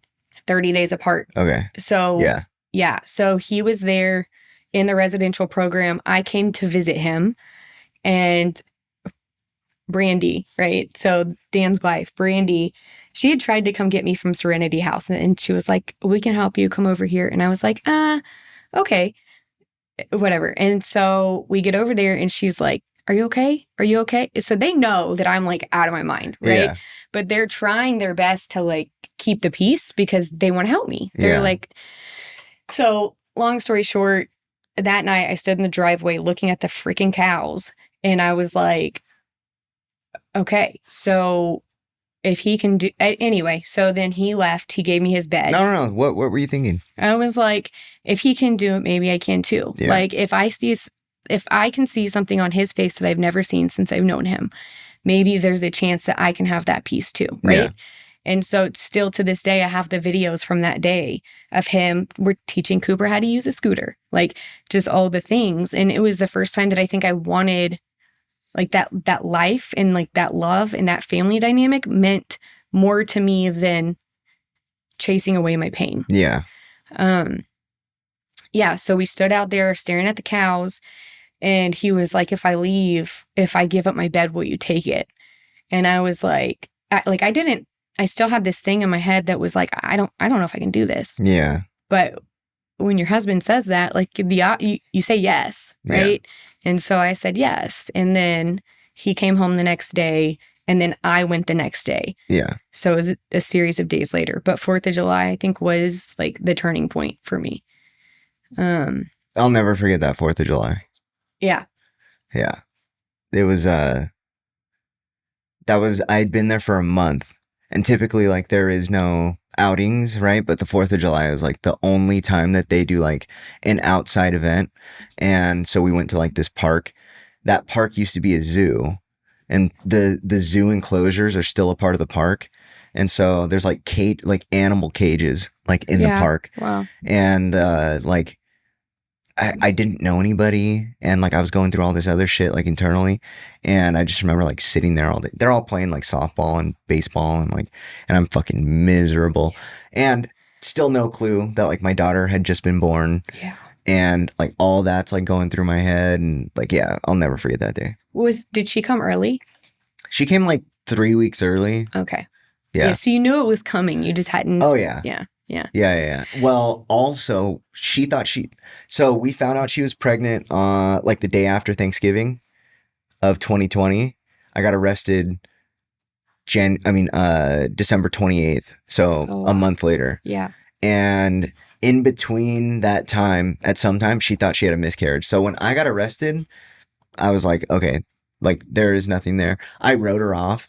Like I wrote her and told her like in a very, very fucked up way. I was like, fuck you. Like, I don't want to be with you. Like all this crazy shit. And then March, I'm still in jail and I get this email like, I'm still pregnant. Da, da, da, da. And in my head, I'm like, you're not pregnant with my kid. You're pregnant with someone else. So, but then I had to like, you know, we had like a series of conversations around it. She was like, no, this is definitely your kid. So I knew that there was a baby about to be born. But because of the situation, they had to tell me that the baby was born because they ordered a DNA test. Oh, I see. Otherwise, I think they would have not told me. Okay. So they had to take me to get the blood test done. Or else they probably wouldn't have said shit. So was the DNA test per your request, her request, or was it just a state thing? It was a state thing. So yeah, it was a state thing. Okay. There was like conditions around. So she tested dirty when the baby was born. So they had to like figure out what was what. Okay. So the state mandated it. Yeah. Yeah. Dang. Yeah, to not know. That's the one thing as a man I've got a lot of sympathy for men in that. I obviously will never understand it, but I feel like to not know that you have a kid, there's, yeah. Oh, hundreds of thousands of kids out there. Yeah, that but like some of them want to know, you know? Yeah. Well, you know, it's like, okay, the whole question of like paternity tests, right? It's like, should every guy get a paternity test done? Like, should they, even though they're married and like trust their wife, should they still do it? What do you think? I mean, I've literally never thought about it. Like, I feel like in our situation, we joked about it. Curtis is like, what if they put somebody else's baby in you? Right. I feel like for ours, it was very simple because of the IVF, mm-hmm. but I don't know. I think that kind of goes to the whole thing of, without getting into politics, like people having the ability to control their own bodies. I don't think if a man doesn't want to, I don't think he should be forced to. But forced to what? Get a paternity test? Correct. Yeah. I think personally, I think that everybody should get one done. I just think everybody should. Because, like, my daughter, my daughter looks exactly like me. There is no doubt that is my daughter. But, like, I just think that everybody should. Then you know, like, with 100% certainty. And it's like, we live in, like, crazy times. That's all I'm going to say. Yeah, but not everybody. So, like, here's what I'll tell you. And maybe this is why my opinion's different a little bit. Which, again, not a man. So, like, I've never thought about this. Me and Curtis, the thing about our relationship is we have broken every single rule that we could ever break against each other except one. And so, like, because, like, and it was just this thing of, like, when we both came from broken families, like, well, whatever, drugs, jail, like, we'll go through the shit, right? But we just had this, like, mutual, and I believe that for a long time, it's the reason our marriage worked. We just had this mutual thing of, like, we didn't interact with people of the opposite sex. Yeah. And so I'm with you, but like if I don't think I would need Curtis to do that because that's the one fear I don't have in my relationship. Would you be offended if he did? No, and let me tell you why. I know the past he comes from. Yeah. Right? Like he comes from a past of like inconsistency, and his mom wasn't there for him and his dad wasn't there for him. Yeah. And he grew up in the back of so if he needed one, I wouldn't blame him for that. No. Like, I want him to have that security. I just don't think he would ask. I don't think he does feel like he needs that because I think that for the past 12 years, we've, just... Now, here's the thing. Maybe if I had a baby at the end of my worst run, maybe that would be different. And maybe, like, I know I didn't do anything wrong, but I know I did a lot of other things wrong? Yeah. And so if at the end of that I got pregnant and he asked, that would probably be a situation where I was like, kind of understand why you'd want that. So I just told my wife that I'm getting one. She was like, what? You don't trust me? No. And I was like, no, I definitely trust you, but I'm definitely getting one. And she was like, yeah, I would too. Yeah. It's like, yeah, I think that too many men out there like wonder. It's like, dude, you don't have to. You can just get a paternity test done. You know, it's like, and I know my wife, like she hates, she hates men, it's like, I don't think that she's off. Like, I don't think that that's anybody else's kid at all. That's not the point. The point is there is no doubt. Like, I got a paternity test. That is definitely my kid. My daughter, my wife is a redhead. And No, really? yeah. And our I'm going to show you. Like because I wasn't there for the birth and I wasn't there for like the first basically year of her life. Most people thought that was like her babysitter. Oh. Yeah. Because she doesn't they don't look alike. At all. Wow. Like, maybe you'll get a redhead this time. I don't think so. Like probably not. Your genetics are probably super strong, yeah. But I'm still going to low-key hope you do because there are not enough redheads in this world. I do hope I have a redheaded daughter, but at the same time, it's like, I want them to look alike. Have you ever seen like a redhead that's tan? That's got like a darker complexion? Yeah. Yeah. They're so pretty to me. I like Mexican redheads. Well, yeah. I mean, it's hard because when you go out in the sun, your skin's going to get lighter or darker depending on the time of year. Yeah. I don't think like super dark redheads would look super great. I dated like a Mexican red. She was Mexican, but with like freckles and red hair. Yeah. And she had like dark red hair though. It wasn't like your red hair, but like auburny. Yeah, it was like very brown but bright red at the same time. Yeah. So, yeah, she has no dominant genes. She has blue eyes. You know, like blue eyes, red hair, and I have completely dominant genes. Coop got my eyes over Curtis's. That's what we are hoping is that she gets this one gets colored eyes. Oh my goodness. Yeah. I see her too. She's got like strawberry blonde. She's bright red hair. Like blondish, yeah. So my kids look nothing like, so I have a 15-year-old daughter too from my first marriage. But she was Mexican. And so she looks a lot like both of us, but this kid looks exactly like when you see pictures of me when I was that age and her, we look exactly like. You think she's going to act like you? This girl is like a really sweet girl. Okay. Yeah. But my wife is convinced this next one's going to be a terror. It's hard to predict. People say that the second one's harder than the first one. I don't know. I only have one. Yeah. Well, she's like comparing that this was like a very easy pregnancy. Very easy. No morning sickness ever. Like very easy. Yeah, but couldn't that be related to her stress levels? Like you're home, you're like in her life. I don't know. I stress her out pretty good. So do you think you stress her out worse than her feeling like she might have to raise a baby by herself? Probably. I would, and I don't know anything. Like I said, I don't know much about this, but I would talk to Shaw or anybody else you know about it because I wonder Shaw's her doctor. Okay. Yeah. Well, so they talk about like cortisol and the stress, right? And how the baby. There might be something there that's like an emotional connection too. Maybe. Yeah. I'm sure this is a much circumstantially a much easier pregnancy, but because it was an easy pregnancy for her, like she keeps swearing that like she has connected like emotionally with this baby, and she's like, oh my gosh, like she just keeps getting these feelings that this baby is going to be like me. Mm-hmm. Yeah. Well, I'm like, well.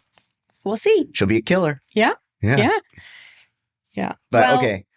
I have a theory just based on like my son and my husband, right? Curtis doesn't want people to know, of course, but he's super sensitive, right? Like we talked about earlier, he's been taught that he has to act a very specific way based on his past. Yeah. But inside, he has the same emotions, right? Like he's got those things. He's just learned how to cover them up. And so now in recovery, and as we go through this and talk about hidden value, like the stuff we do in story, he's finally getting to the point where he's like talking about what he's feeling. And I'm like, Cooper is just like sensitive all the time, right? And I'm like, oh, so you guys are exactly the same, but the world taught you how to shield it, and we've taught him that it's okay, right? So I kind of believe that like the sensitivity aligns a lot with some of the like external behaviors. When you have like the big outgoing stuff, I think boys up the are emotion. just naturally more sensitive than girls anyway. Yeah. Mm-hmm. Yeah. Yeah. I think like little girls have the capacity to be a lot meaner than little boys. See, and I don't have a little girl, so everything I relate to is like me as a kid, right? My life was just jacked up from the get-go, so I was sad all the time. Yeah. But my family would have identified me as a firecracker. So maybe they did see like that side of me, right? Well, I mean, like, because boys want to like break shit and like play in the dirt. Yeah. Girls like want to appear sweet, and they are. Like a lot of little girls are sweet, but they have this thing where they can be mean. They can be like so mean. Little girls can be so mean.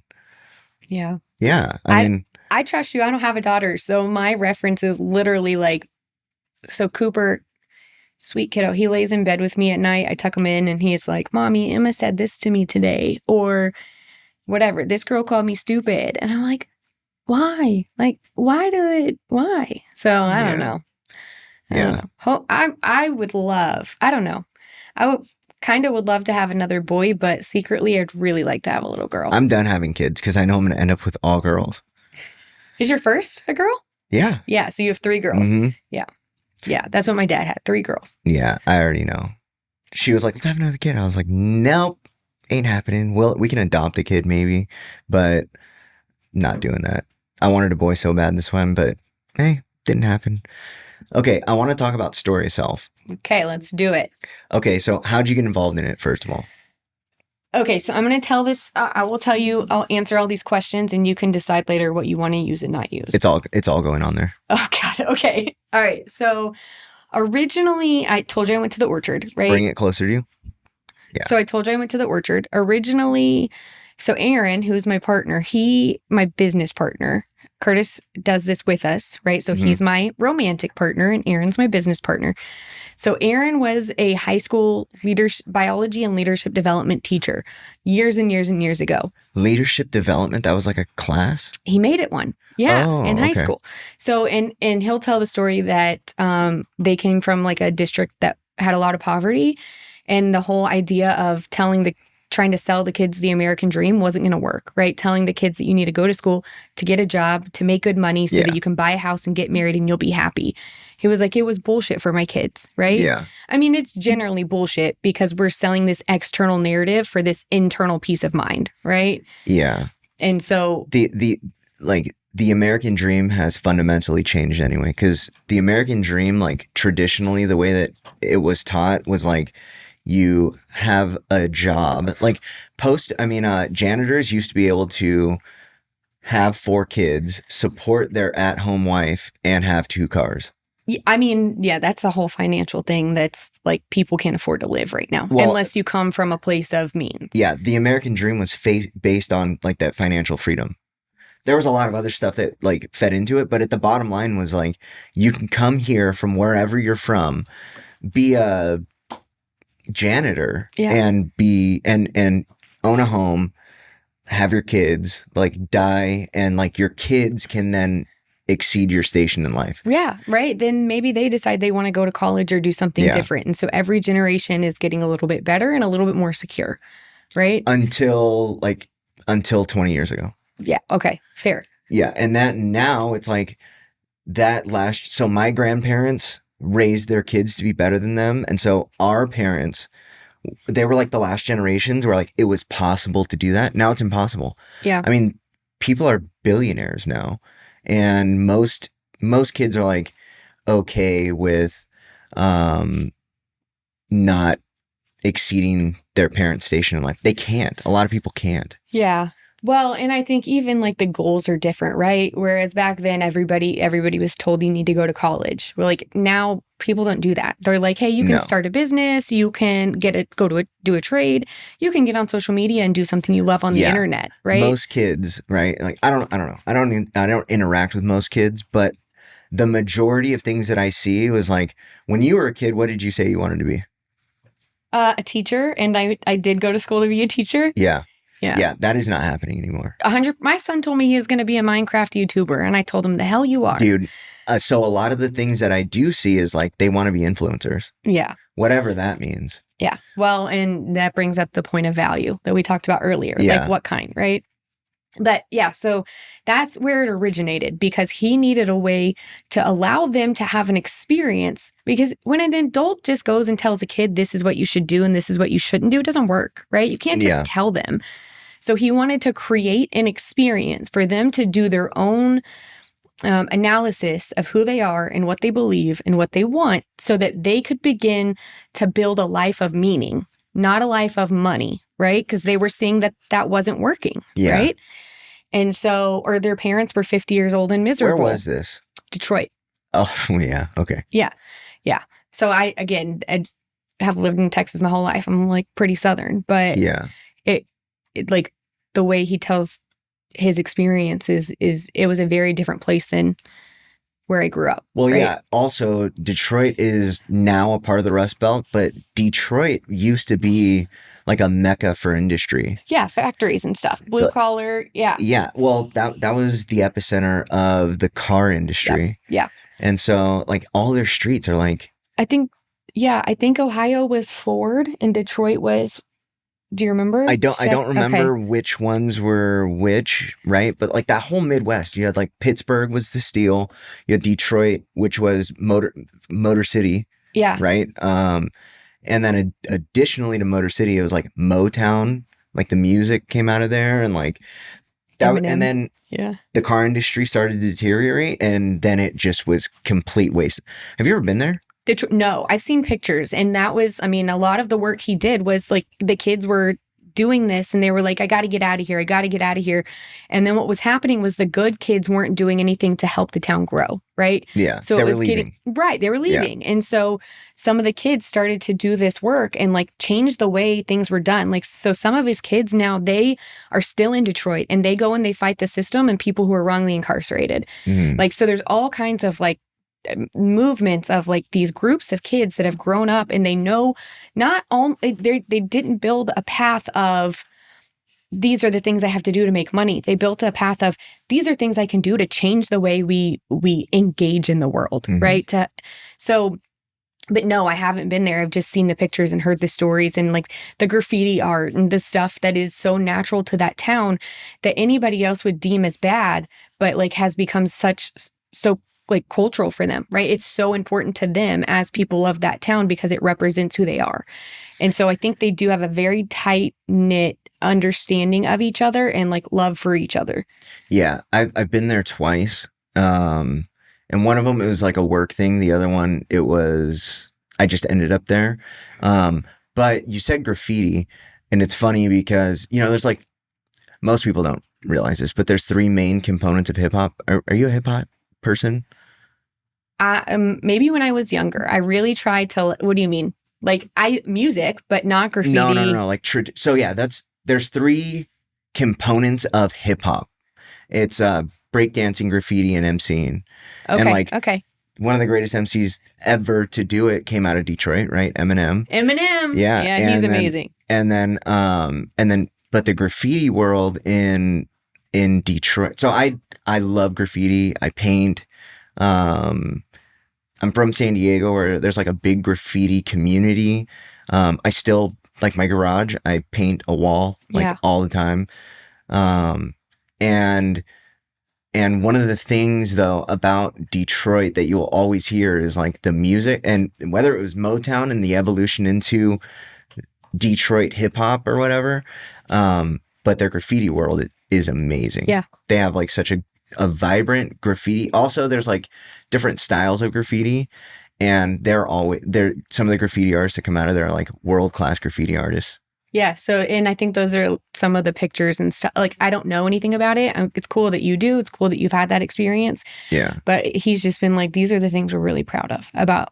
And I know that a lot of the people like that he worked with then, he's still close with now. Right. Yeah. Even his past students, like, so they've really built this community is what it is. Yeah. Right. This community of people who are on the same mission. I know that like we're pretty far off base, but there's a lot of gentrification of like the inner city of Detroit where like, you know, like the hipster movement like went in there and like they did their thing.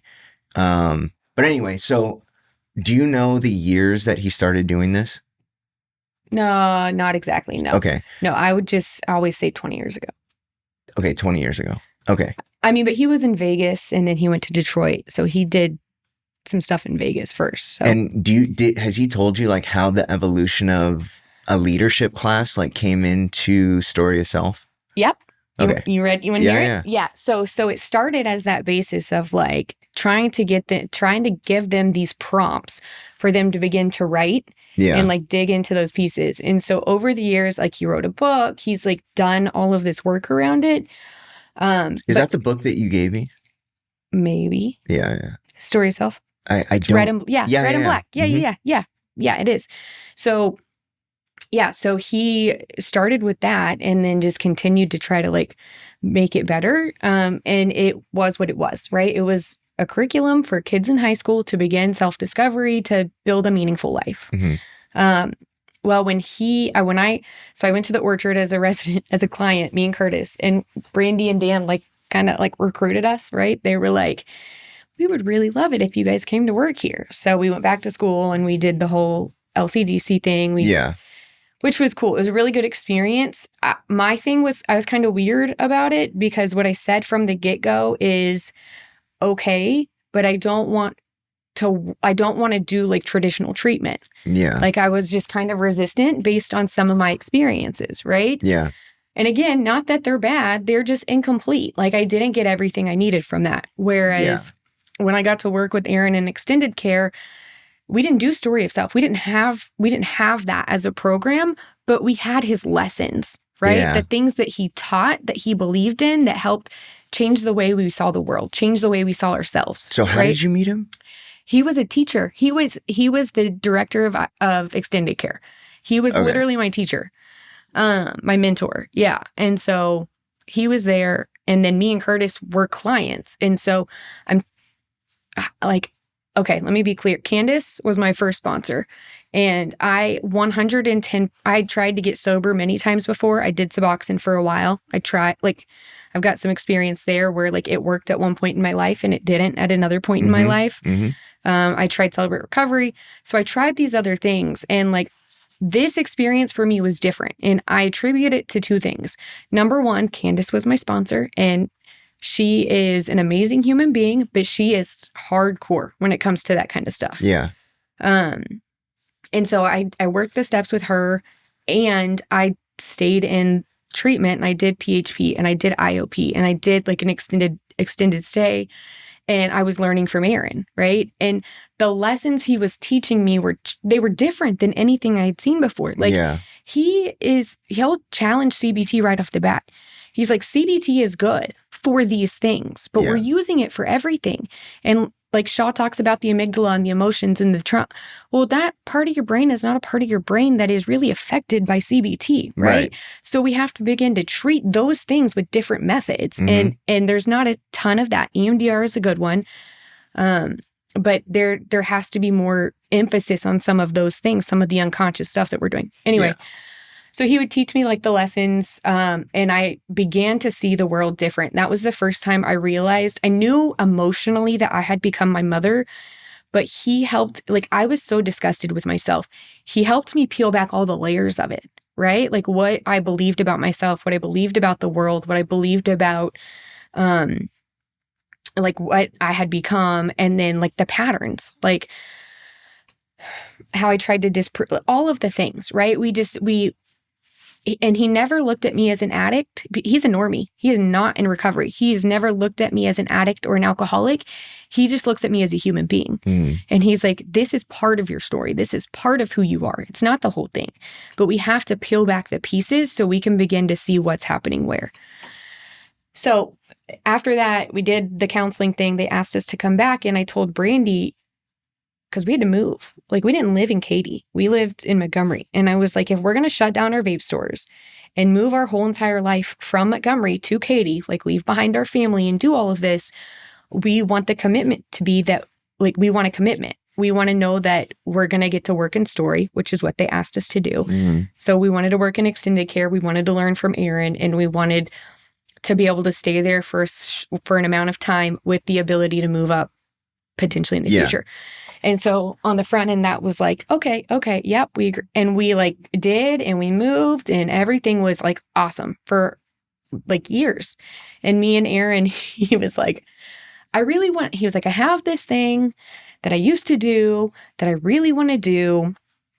And I was like, all right, let's see it. And so he pulled it out and he started showing me. And it was clear that over the years, he had tried to adjust it from high school kids to how it would benefit people in substance use, right? In treatment. And he had done okay in areas of that, but I think he had a lot of missing pieces, right? Because he didn't have that full experience. Right. The lived experience kind of dictates what is needed versus what makes sense. Because I tell people all the time, recovery is not a logical process, and it goes against a lot of basic instincts to protect ourselves, to do all this stuff. And it's like, you have to go against your basic instincts for protection, and it doesn't logically track some of the stuff that we have to do. It's like, doesn't make sense. Yeah. I don't know why I'm doing this, but it goes both ways, right? I have these bad patterns I don't understand why I'm doing. And then all of a sudden I flip it and I'm doing these things that seem to be working, but I'm not quite sure what's happening. I also tell people, like, addiction makes no logical sense either. Yeah. Right. But so, yeah, keep going. Yeah. So we just like, I was a teacher in a previous life when I was working at the sex trafficking facility. I was teaching. And so like I have a bachelor's degree in teaching. And so I had that same common language as him, but I had that lived experience, right? I knew exactly what it felt like to be sitting in my bathroom on the floor doing heroin with my kid crying on the other side of the door. Yeah. Right. And so we just started peeling it apart. And so he showed me like the science that he used, and he, Campbell, and he pulled back all the people, right? And he went through the theories, and he went through the science, and and I was like, okay, so here's what I've learned and seen in addiction. Yeah. And so when I had the classes, like we did a lot of like theories that are used in treatment, right? So you talk about rational emotive behavioral therapy. You talk about Albert Ellis, there's Viktor Frankl. So there are a lot of things that are taught as methods in our field. And so I got to start like incorporating. Wait, is that the family reenacting stuff? Not Viktor Frankl is the guy who was in the Holocaust. So his whole thing is like, they can take everything from you, but they can't take your meaning. Yeah. You decide who you are. And then there's like client-centered, but you mean the one with like the scapegoat? And no, that's like dynamic work. But there's like one where you like reenact scenes from your past. Okay. Yeah. So there's like a lot of experiential stuff in there, but not in terms of like pulling from a theory. We haven't pulled from that. Okay. Jock Paintsef, Carl Jung. I mean, there's just a lot of. Yeah. So a lot of philosophy and theory. And then there's a lot of science, right? So like self-determination theory, right? So that one is one that like you can pull into the studies and the science on. So it's both. It's the theory aspect, but then it's also like, here's the science and here's the evidence. And so each unit, if you will, which we divide them up into weeks traditionally, but. So you helped him actually develop what Story of Self became? Sections. Yeah. So there were a lot of pieces he had in place, right? But like what we called the fall, which is the challenge week, we'll go into the emotion, the hidden value, and then begin to map. So like that section, like we got to do all of that together, which is funny because we went through like 3 iterations of it, right? Of the course. First one was so wrong, and then the second one we did for a year, and it wasn't right. Yeah. And then the rise. So there are a lot of pieces that I got to build with him, but he's always had the base. He's always carried the idea and had the key pieces of the idea. Yeah. But like we'd sit in the room, or he'd come to our house and we'd just have pages covered, like, and the desk was covered. And I'm, most people don't argue with Aaron because he's generally like pretty wise when it comes to stuff. Yeah. Yesterday I sat on the phone with him for 2 hours and I was like, I disagree with you. We're not going to do that. And let me tell you why. Right. And so it's cool because we've built that relationship. I mean, we talked together. Before we left the orchard, I was the only person in the world who had taught Story of Self other than Aaron, right?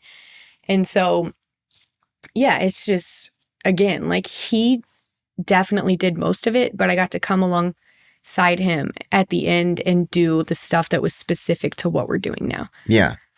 So it was good. It was awesome. And, we did it at the orchard for a really long time. And like,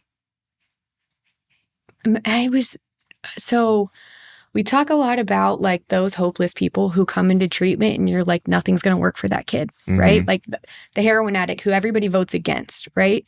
And over and over and over again, we saw those people succeed. Like I can think of a ton of them that are sober today, and they're the people, like whatever, the 18-year-old kid that nobody thinks is going to make it, or the girl we pull off the streets, right? Yeah. I always tell people it's the ones you would never expect. Yeah. And I mean, it's crazy because at the Orchard, you've got a pretty big range, right? Yeah. So there are like these millionaire. Yeah, the executives and the, yeah. And it was just like over and over. It was always a choice. So they'd go to residential, and then it was, do you want to do story? And they would say yes or no. And if so, they would transition to our program. And then we would run them through it. And so earlier we talked about success. And the thing that is hard in this industry with the word success is that everybody defines it different. Yeah. Right? Is it I'm sober today? Is it I'm sober for a year? I'm sober for 5 years? Like we don't have a common law on how that's defined. Correct. So for us, it's completion, right? We count the people who start and we count the people who complete, because we have and for us, the completion, like they actually have to stand up and like do a presentation in front of people. And like, and so like, that's all we can count is the completion, because we've tried to track their ability to stay sober long-term. And the data is so skewed because either they don't answer the phone or they move away. And so I don't know how people in this industry count success, right? I can tell you. Okay. So if you were going to sell, okay, let me say it like this. There is a specific metric that they use to count success if you're selling a treatment business. And it's how many people can you keep sober for a year? Okay, so in order to get a 5x valuation on your business, you have to have a 5% success rate. Yeah, but how do they know those people have stayed sober for a year? This is the crazy part. So from what I understand, they are looking at fiscal years. So if you go into treatment in November and you stay clean until January, that was one client that stayed clean during the fiscal year. Yeah. So I'm trying right now to figure out how they are determining these metrics, because ultimately, and to max out your valuation, do you know what kind of success rate you need? To get a 10x valuation, what percent do you need? 10's high for the treatment industry, so there's no way it's more than that. Yeah, it's 13%. Okay. But so the reason why I really, really want to get to the bottom of like, how are they tracking these metrics? What are they using? Like, what is the threshold for however they count success? Like, is it what I recently heard where it's like, if they stay clean in that fiscal year, or are they actually talking about like from the day that you came in to exactly a year later? What is it, right? No, I don't think there's a standard like that. Like, that's what I don't think there's a standard. So when we started doing this, we were researching like other curriculums, right? Yeah. And because technically that's what we are. We're a program based on a curriculum. Mm-hmm. But it's hard because it's not like seeking safety, right? So when people say curriculum, they hear... It isn't, what is it called? Evidence-based. Well, we actually have a treatment center in San Antonio we're working with, and they have a guy from UTSA who is helping us do the data because we want it to be evidence-based, and we've kept our data, but our data is tied to the Orchard. And so is it our data or is it the Orchard's data, right? It gets tricky. Let me tell you this. I'm helping Dr. Shah develop his curriculum around his model, right? And we already kind of like projected that there's going to be these issues. So we're trademarking, copyright, and patenting. Like we created businesses around it. So we're not gonna have to worry about whose IP is this. Yeah. But as far as evidence-based, the treatment industry has buzzwords, right? Like individualized care, right, evidence-based, trauma-informed, all this stuff. It doesn't mean anything, right? And for evidence-based, it's funny because it's like, okay, evidence-based. You would assume that like what they're talking about is like good evidence, right? That there's good evidence that this works. Yeah. 17 people. I think Seeking Safety was 17 people. Well, okay. There's that too, but it's like, let's look at statistics of success rates in the treatment industry. We just determined, and you said 10 is high, right? 13% gets you a maxed out valuation. Really, what kind of evidence is this based on? Like, because it isn't based on how many people like can carry this into long-term sobriety. Because when people are relapsing, or people like when relapsing is a viable option in your life, the last thing you're thinking about is relapse prevention Right. or coping skills, right? So Right, because what evidence are you talking about when you say that seeking safety is evidence-based? What does that actually mean? Well, and that's the thing. I think they're just saying that people are getting 1% better, right? I don't think there's a standard on it. Like so I would say, have you looked at some of those studies, like seeking safety and all? Yeah, it's bullcrap, in my opinion. I don't understand like how they're saying that these people have stayed sober, but that's not, or whatever. I don't know if the seeking safety people actually stayed sober or not, right? Yeah. I know in the places that I've experienced treatment, most of those people weren't sober. But what would happen is if there was no answer, if they didn't know definitively that that person was not sober, they would count them as sober. They counted as sober. Yeah. Yeah. So one of the things that Dr. Shaw and I are trying to buck is the metrics that they're using, right? Because the reality is when you get signaled, ultimately it's a big signal to the treatment industry that says 13%, that's 87% are not succeeding, right? And so when you look at failure rates and what that actually entails is that with the introduction of fentanyl to the drug supply, what you're really saying is that 87% of your clientele can die, and we're okay with that. That's what that means. Yeah, it's bad. It's crazy. It's crazy. No, we live like, and so that's why I talk about like evidence-based. What does that mean? Right. Right. Or trauma-informed. What does that mean? It's like you send people to, and this really falls on, the insurance industry, where it's like they are paying for specific things and you have to check off these boxes. And so in order to check off these boxes, you obviously have to fill a certain amount of time with whatever it is they tell you. They are basing it off of broken data points. Right. So. Right. 100% agreed. There's a new book. It's called Cracked. Have you read it? Yeah. Have you read it? I haven't read it, but I've heard of it. Read it. Read it, because it's exactly what Aaron and I are studying right now. And it's like the DSMs, whatever. I'm not going to get into all of it, but it's about how we are taking... Well, we're not doctors, so we can. Okay. Well, yeah. So there's this whole thing with them where, like when the DSM, one of the DSMs came out and they interviewed the people, right? So the book talks about the people that they interviewed who wrote the DSM, and they were saying like this system wasn't meant to categorize people, right? Like this was us trying to come together to figure out how to help each other build a system. And so there's a lot of stuff in there where they like are saying we're making choices based on a broken system. Well, now the DSM-5, nobody knows, like nobody can get that data, right? Because of the book from the last one. Yeah. Yeah, the DSM-5 was interesting because they added all of the process addictions to the DSM-5, right? So like now they like porn, gambling, sex. It isn't just SUD as an addiction, right? They've got like all of these subcategories now too, but it still doesn't tell you anything about what's actually going on. It just categorized it. Yeah. Well, and fact check me on this. Don't take my word for it, but go back and look. What Aaron and I were talking about yesterday in the car is he was like, one of the guys in the book says that autism isn't in there. And I don't know if that's true, but I know that when he said that, I was like, how could it not? Like, if we're making all of these choices today based on these things, like. So I don't know if it's in the DSM-5, but from what I've heard, since autism, the spectrum is so broad, they've gotten rid of, they've enveloped certain diagnoses into autism, like Asperger's and stuff like that. And so with the advent of autism, they like got rid of a bunch of other stuff. Yeah. Yeah. It's like, and so if it isn't in the DSM-5, well, let's find out. You ever use ChatGPT? Yeah. It's actually amazing. Love it. Yeah. ChatGPT like confirms all of my stuff. I'm like, hey, I built something and I'm like, can you make sure I don't have spelling errors? Do my points make sense? Okay. Yeah, it's in the DSM-5. Okay. Yeah. So look at this.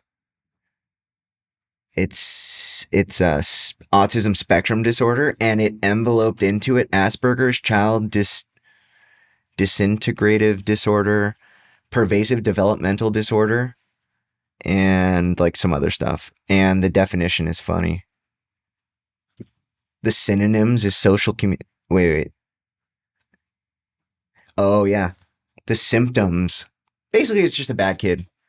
Yeah, so you know how earlier we talked about like externals and internals? Yeah. I think that like, again, I'm an a-hole, but I think one of the reasons I say treatment is incomplete is I think it's way too easy for us to throw a diagnosis on somebody and be like, okay, this is what's wrong with you. Like there's so much mental and emotional stuff happening inside of us that until we clear some of that, even with substances, right? Like how do you know if somebody's got an issue if they haven't been off substances for more than a freaking couple of months? Like how do you do that, right? Yeah. So have you heard Dr. Shaw talk about this? No, I am limited on maybe. He talked about getting them off of it for a little while and then monitoring them over a long period of time once a week. And then he talks about his thing, right? Where he waits until he sees if they have a specific, isn't that what he's doing, is trying to build a system for that with the clinics and the... Yeah. So there's a lot of things that are like actually going into it. But the thing is this, like when he gives his presentations, ultimately what he's saying is that there is a mechanism for predicting relapse. Okay.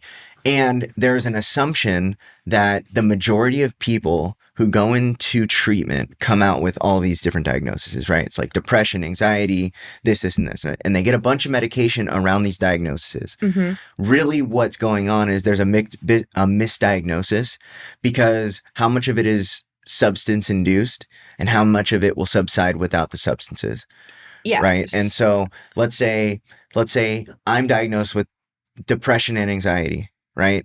First of all, you can't have depression and anxiety coexist. They're two different things. Let me ask you this. Is he saying, when he's saying they're getting misdiagnosed, is he saying they should be diagnosed with something else? Yes. Or they should not be diagnosed until there's more evidence that they have a specific condition? No. There's a separate diagnosis that should be used. But the problem with that diagnosis is typically, and you see this all over the place, typically, the diagnosis that he's using isn't diagnosed for 14 years after the first presentation at clinic. So historically, what would happen is they would present to clinic, they would list off their symptoms, they would be diagnosed as X, and then they would go through this cycle of this medication that they'll put them on this medication and it didn't work. So they'll change medications and then that didn't work and they'll change medications. Yeah. And the average time to work through that process of getting put on the wrong medications is 14 years before they say, oh, you know what? Maybe you have this. And then they give you the right medication and it completely goes away. See, in what I saw as a client and then as a counselor was a lot of that, yes. But what I liked about our doctor is he was really good about saying, like, I'm not, unless it was an extreme case, he was like, I'm not putting you on anything. I'm going to let you stabilize, and then we're going to see how your behaviors are. Yeah. Was he an addiction medicine doctor? Was. Okay. So I think he actually worked with Shaw at one point. If he's from around here, I'm sure he did. Yeah. But that's the lens that addiction specialists look through is substances cause the problems. Let's get them off the substances and see how they present after all of the drug-induced symptoms subside. Then we can give like a much more clear diagnosis. Yeah. Well, and it's crazy, right? Because as a client, when you go to a treatment center and they're like, we're taking you off all these meds, you're like, what? Right. Yeah. But now I'm like, man, it was a good thing they knew what they were talking about, even though my little ass was pissed at the time. Yeah, right? Of course.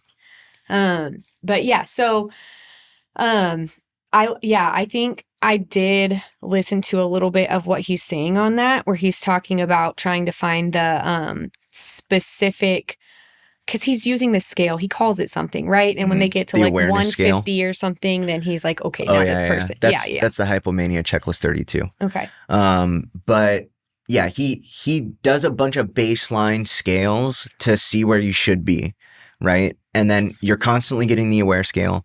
And then like we also use a mood meter to like track, but it's in the escalation so that you can, you give that test to them again when they're in the escalation to compare where their baseline is. Yeah. Right. So if they're like off the charts, then we go into the next phase of the process. Yeah.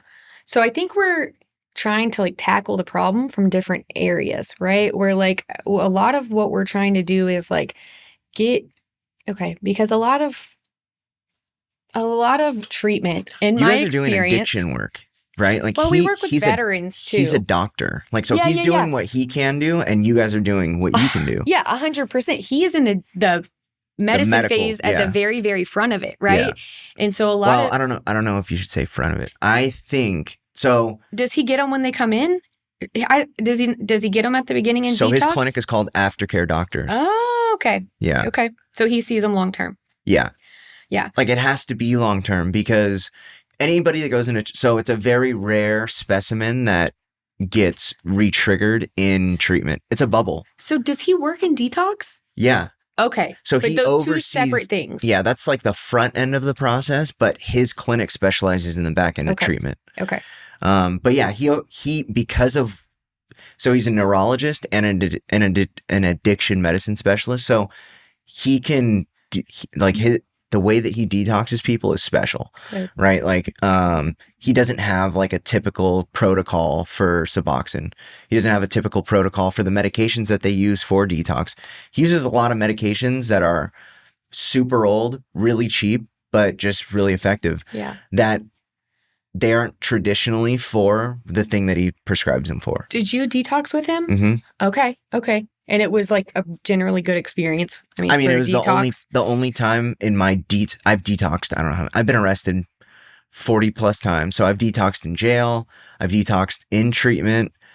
I've done like expensive detoxes and I've done like fucked up detoxes. And it's like, this was the only detox where I had, it was the most minimal side effects of the detox that I've ever had.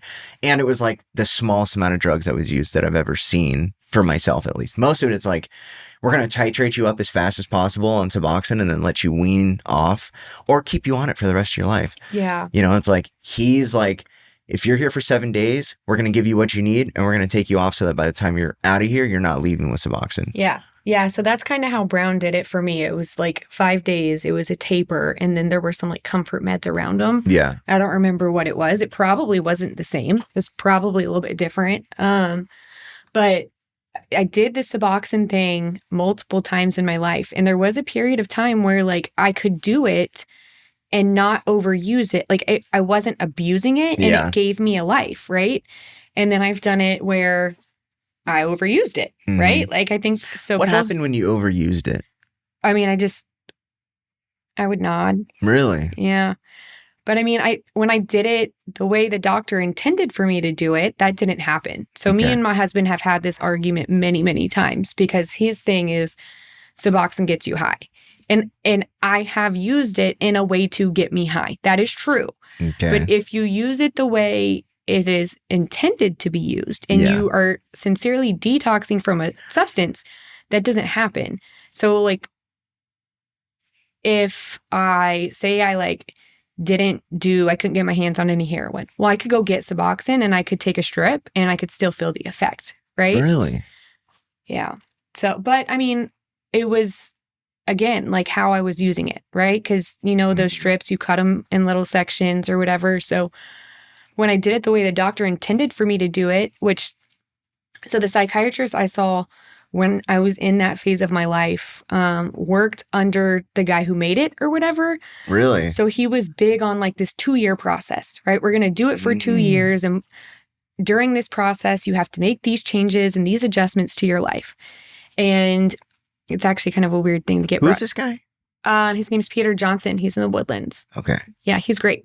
I mean, I haven't seen him in years, but he was great back then. I'm sure he still is. So he was big on the 2-year process and changing the behaviors. So you'd still have to go see your therapist. Can you reach out to this guy? Probably. I would love to talk to him. You want me to see if he can come in here? Yeah. Okay. Yeah, I have his number. I'll talk to you about that later. Okay. But so yeah. 2-year process. Yep, 2-year process, making sure you're changing all these behaviors, and then it's supposed to be something you taper off at that point, right? And I think that generally works for some people. How did he deal with the taper? So I didn't get that far. Okay. I didn't get all the way through the 2 years. I got to like 18 months and I decided that I wanted to get off of it myself. And I started cutting everything in half. And this was right before, close to it was when me and Curtis decided we wanted to start IVF. Right. Okay. So like I did okay for a little while. We wanted to start. So I was like, oh, I'm going to have a baby. So I'm going to do this myself. And it was fine for a while. Mm-hmm. Like it was generally fine. At least I thought it was, right? Because I had these patterns of life that I was still doing. So that there was that balance, right? Now it is possible that that could have worked for me long term. This is not my story, right? Because everything that happened after that. So by that time, when I decided to try to do Suboxone again, I was just at a different level of my addiction. And so I wasn't using it the way I was supposed to use it. I was using it the way that I could to turn off my feelings, right? So just different. So did you ever detox from the Suboxone? I don't know if I would have counted it as a detox though, because it was like a taper and it didn't feel bad.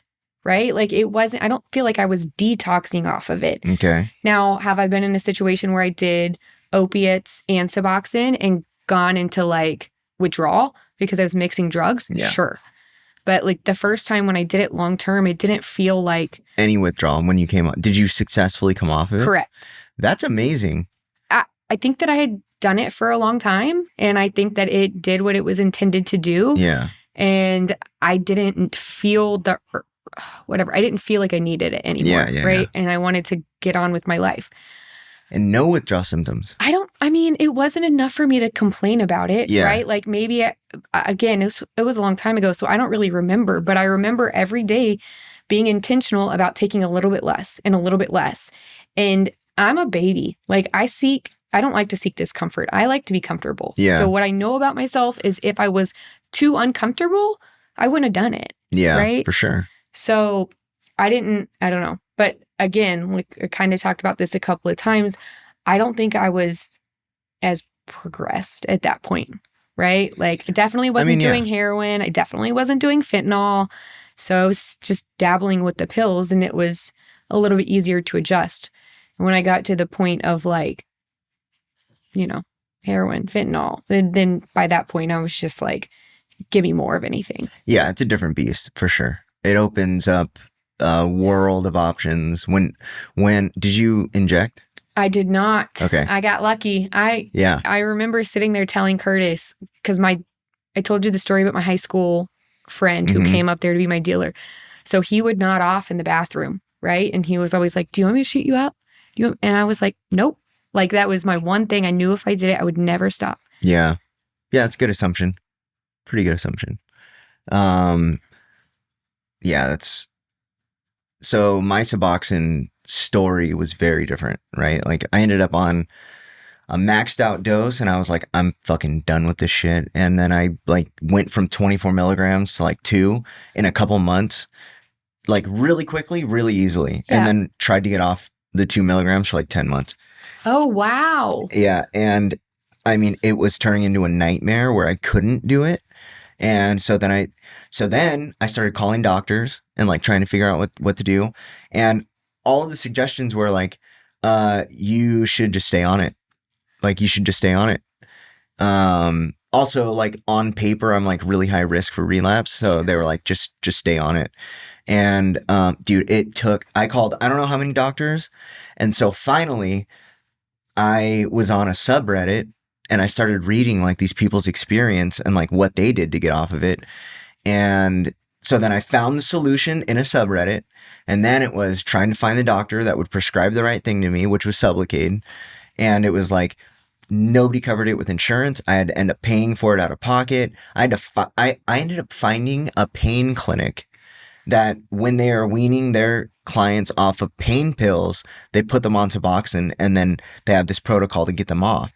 Right. And so I had to go to this pain clinic, tell them the situation. They had me they have like an addiction medicine specialist, and then they have like an LCDC that talks to people about Suboxone. Yeah. So went in, had this interview with the doctor, had to drive 2 hours, right? So drove 2 hours, talked to the doctor, drove home. A couple weeks later, drove up there, talked to an LCDC about like what I was going through, drove home. And then when they approved it, I had to drive back out there, to get like the initial, like a medical exam. And, dude, it was like, I had to be very determined to get this done. And then I had to pay for it out of pocket. And it worked. And I did one shot and I never looked back. Wow. Never felt any withdrawal symptoms, no side effects, no nothing. And it was like, okay, but why is that not just readily available for people that want to get off of it? Or known. Or known, right? Yeah, it blows my mind. Like, I had to go through, if I wasn't as determined to get off of it as I was, I'd probably still be on it. Yeah. Because that's just that standard. was a suggestion. Yeah. And it blows my mind too, because you talk about the guy that created it had a 2-year plan. How many people do you know that are like, they're on it for years? Forever. Right. Years and years and years. And then it gets to a point where it's like, I'm never getting off of this. Yeah. I know people that have consigned themselves to a life of just being on Suboxone. See, and I think that surprised me because I met him in the Woodlands first. And so I learned about that from him originally. And I remember the first time I heard somebody say they had been on it for 7 years, I was like, what are you talking about? Like, it didn't make sense in my head, right? And then I started to see it happen over and over and over again. And then also in recovery, there's this big resistance to Suboxone because of that, right? Yeah. So that is my story, is that I was told by, I don't know how many times I was told this, but I was told A, that I wasn't sober, B, that I wouldn't stay sober, and then all this other stuff, like you can't have a spiritual experience when you're on it. You can't participate in meetings, like you can't share because you're under the influence. I was like, what? Okay, so that's kind of weird because whoever said that's putting limits on God, right? Or the power that is God. Like, have you seen that short that we posted? I don't think so. About like putting God in a box? Yeah, so I was raised in a Mormon household, right? And I was told my whole life what God will or will not do. And I don't know, I just thought it was like normal. And now that, like, when I talk to people, it's like, well, God wouldn't do that. It's like, how do you know? Like, how do you know what God would do? Like, God told you that he wouldn't do that. And it's like, no, he couldn't do that. It's like, the God that made everything and created all the rules won't or can't do something. Right.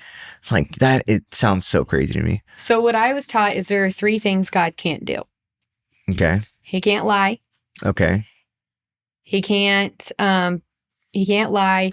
He can't, fail. Okay. And he can't be pleased without faith. Okay. So those are fundamental to his ontology, though. Like, God cannot lie, because if he lied, he wouldn't be God. Right. But those are, my point in that is, like, those are the only can'ts, right? So like and it's all stuff that, like, we wouldn't want him to do anyway, right? Like, do you want a God that fails? You said the third one? Be pleased without faith. You have to have the ability to believe in. He wants to be believed in.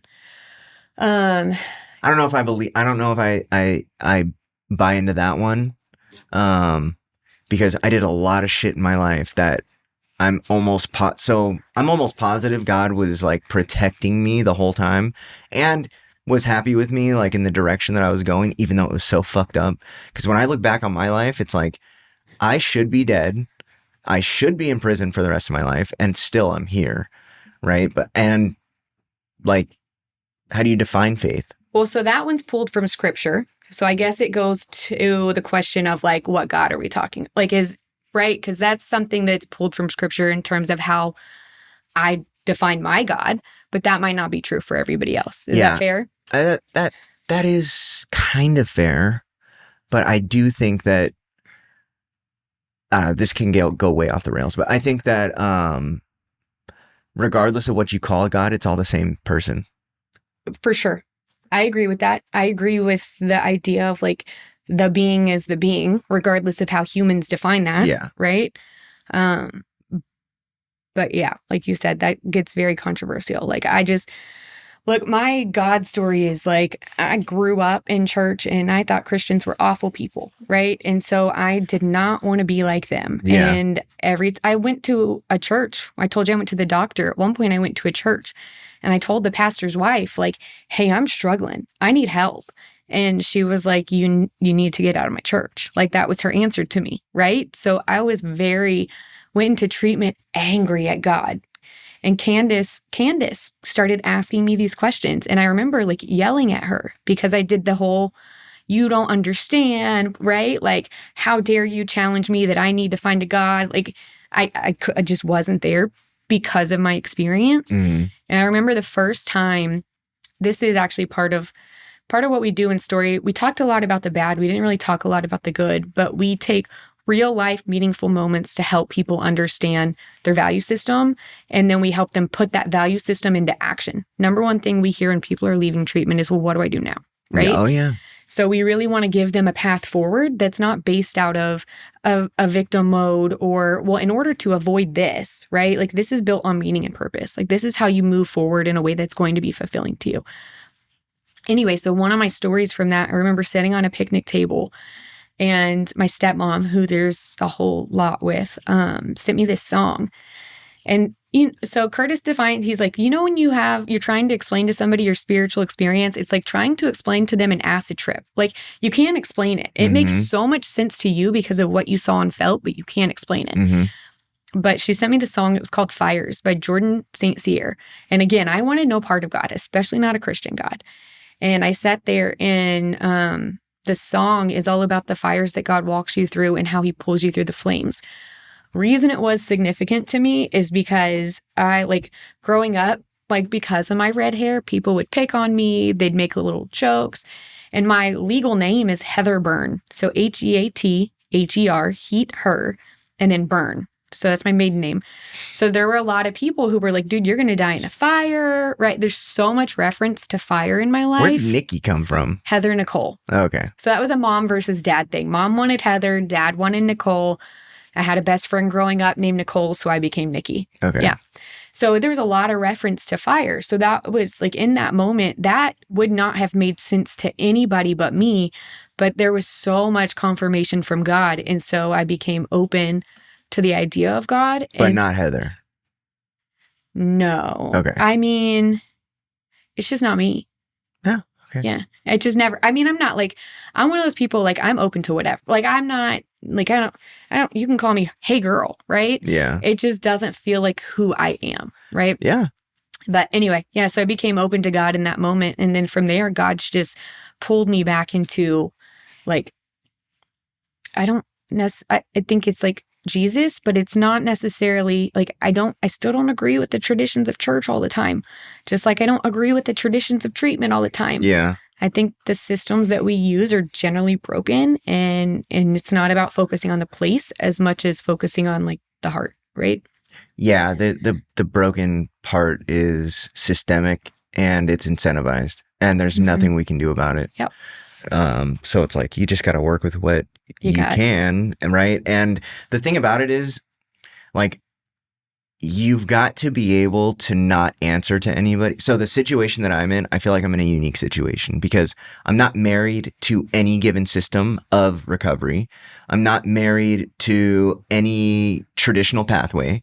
And then I met Dr. Shaw, and, like, so we'll be able to say, we don't give a fuck what you think, right? Yeah. Like, we're going to do this, and it's outcomes driven, right? It's like, if we have more success than you do, how can you tell us that we're wrong, right? So, but I have a question. Yes, I have an answer. Okay, I don't know if you do. Okay. Because this is one of those. So when I was an atheist, I would ask Christians, like, oh yeah, if God can do anything, can he create a rock so big that he can't pick it up? Is that, I mean, I think, well, that doesn't work, right? Why? Because that goes back to the thing of you're saying he can't do something. Right. So in any answer, there's something that he can do and something that he can't do. Whether he can create a mountain so big that he cannot climb it, or the rock so big that he can't pick it up. But it's like, logically, it's like, oh yeah, he can make a rock so big that he can't pick it up. Yeah. Right. It's like, okay. But my whole point of this is, like, this is a prime example. This question frames it really well, where it's like, how do we know? Like, we don't actually know. We don't know what he can do. We don't know what he can't do. It's much easier to explain what he will do by the things that he won't do, right? Like, he will not be dishonest. He will not command you to sin. He will not do anything that would hurt you, right? Like, so it's much easier to say what God will not do than the things that he will do, for sure. But when it comes to addiction or, like saving, like life-saving measures where people are making like core component changes to themselves, like God is able to do all of that, whether it fits in your box or not. Like God can do whatever he wants. Right. And so it's like when I talk about people, or when I talk to people about God in reference to recovery, I don't know what any given person's God is going to look like, but I know for sure it can do anything you need it to. Yeah. Well, and so like, okay, I'm going to give you two different things here, right? Story versus Nikki, right? Like me, okay, because of my past, because of the process that it took me to get to the beliefs that I have today. And again, the beliefs are based in what I've experienced, what I like my own stuff. But I remember being the person sitting on the picnic bench that was like, I don't want to talk about God, let alone Jesus. Like, leave me alone. Right. And so we actually really orient, like, Aaron is like, number one, when we actually get them to the rise, we don't make them choose anything. Like, get them to the what? The rise. So we have the negative, which is the moment that created the belief system, which created the patterns. And so the rise is the patterns of the good, right? And so we get them to that point, and what we'll naturally see is they start to express God. Like, here's what like my relationship with God, or my belief about God, or here's the power of God in my life, right? We use words like purpose and meaning because I believe they're all the same, right? Like, purpose and meaning in as far as like synonymous with what? So I believe that, like, when you have somebody, which has happened many times, when you have an atheist who comes into treatment, which again, like, that's a whole different discussion versus like, we have people who come in apathetic who say nothing in the world means anything, right? So like that process is tricky because you have to get them to agree that something is meaningful. But once you get them to agree that something is meaningful, then science says everything is meaningful. You can't, right? There's a lot of, you can't say one thing and not the rest, right? Yeah. Either life has meaning or it doesn't. But then as they grow towards meaning, oftentimes they'll orient towards like their value system and like what they believe their purpose is moving forward, which is coming from some very specific other places in the process. So, and a lot of that has to do with like childhood influence. So we actually have different prompts, but what we're doing with the prompts is we're looking for patterns, right? So we're looking for patterns in body language.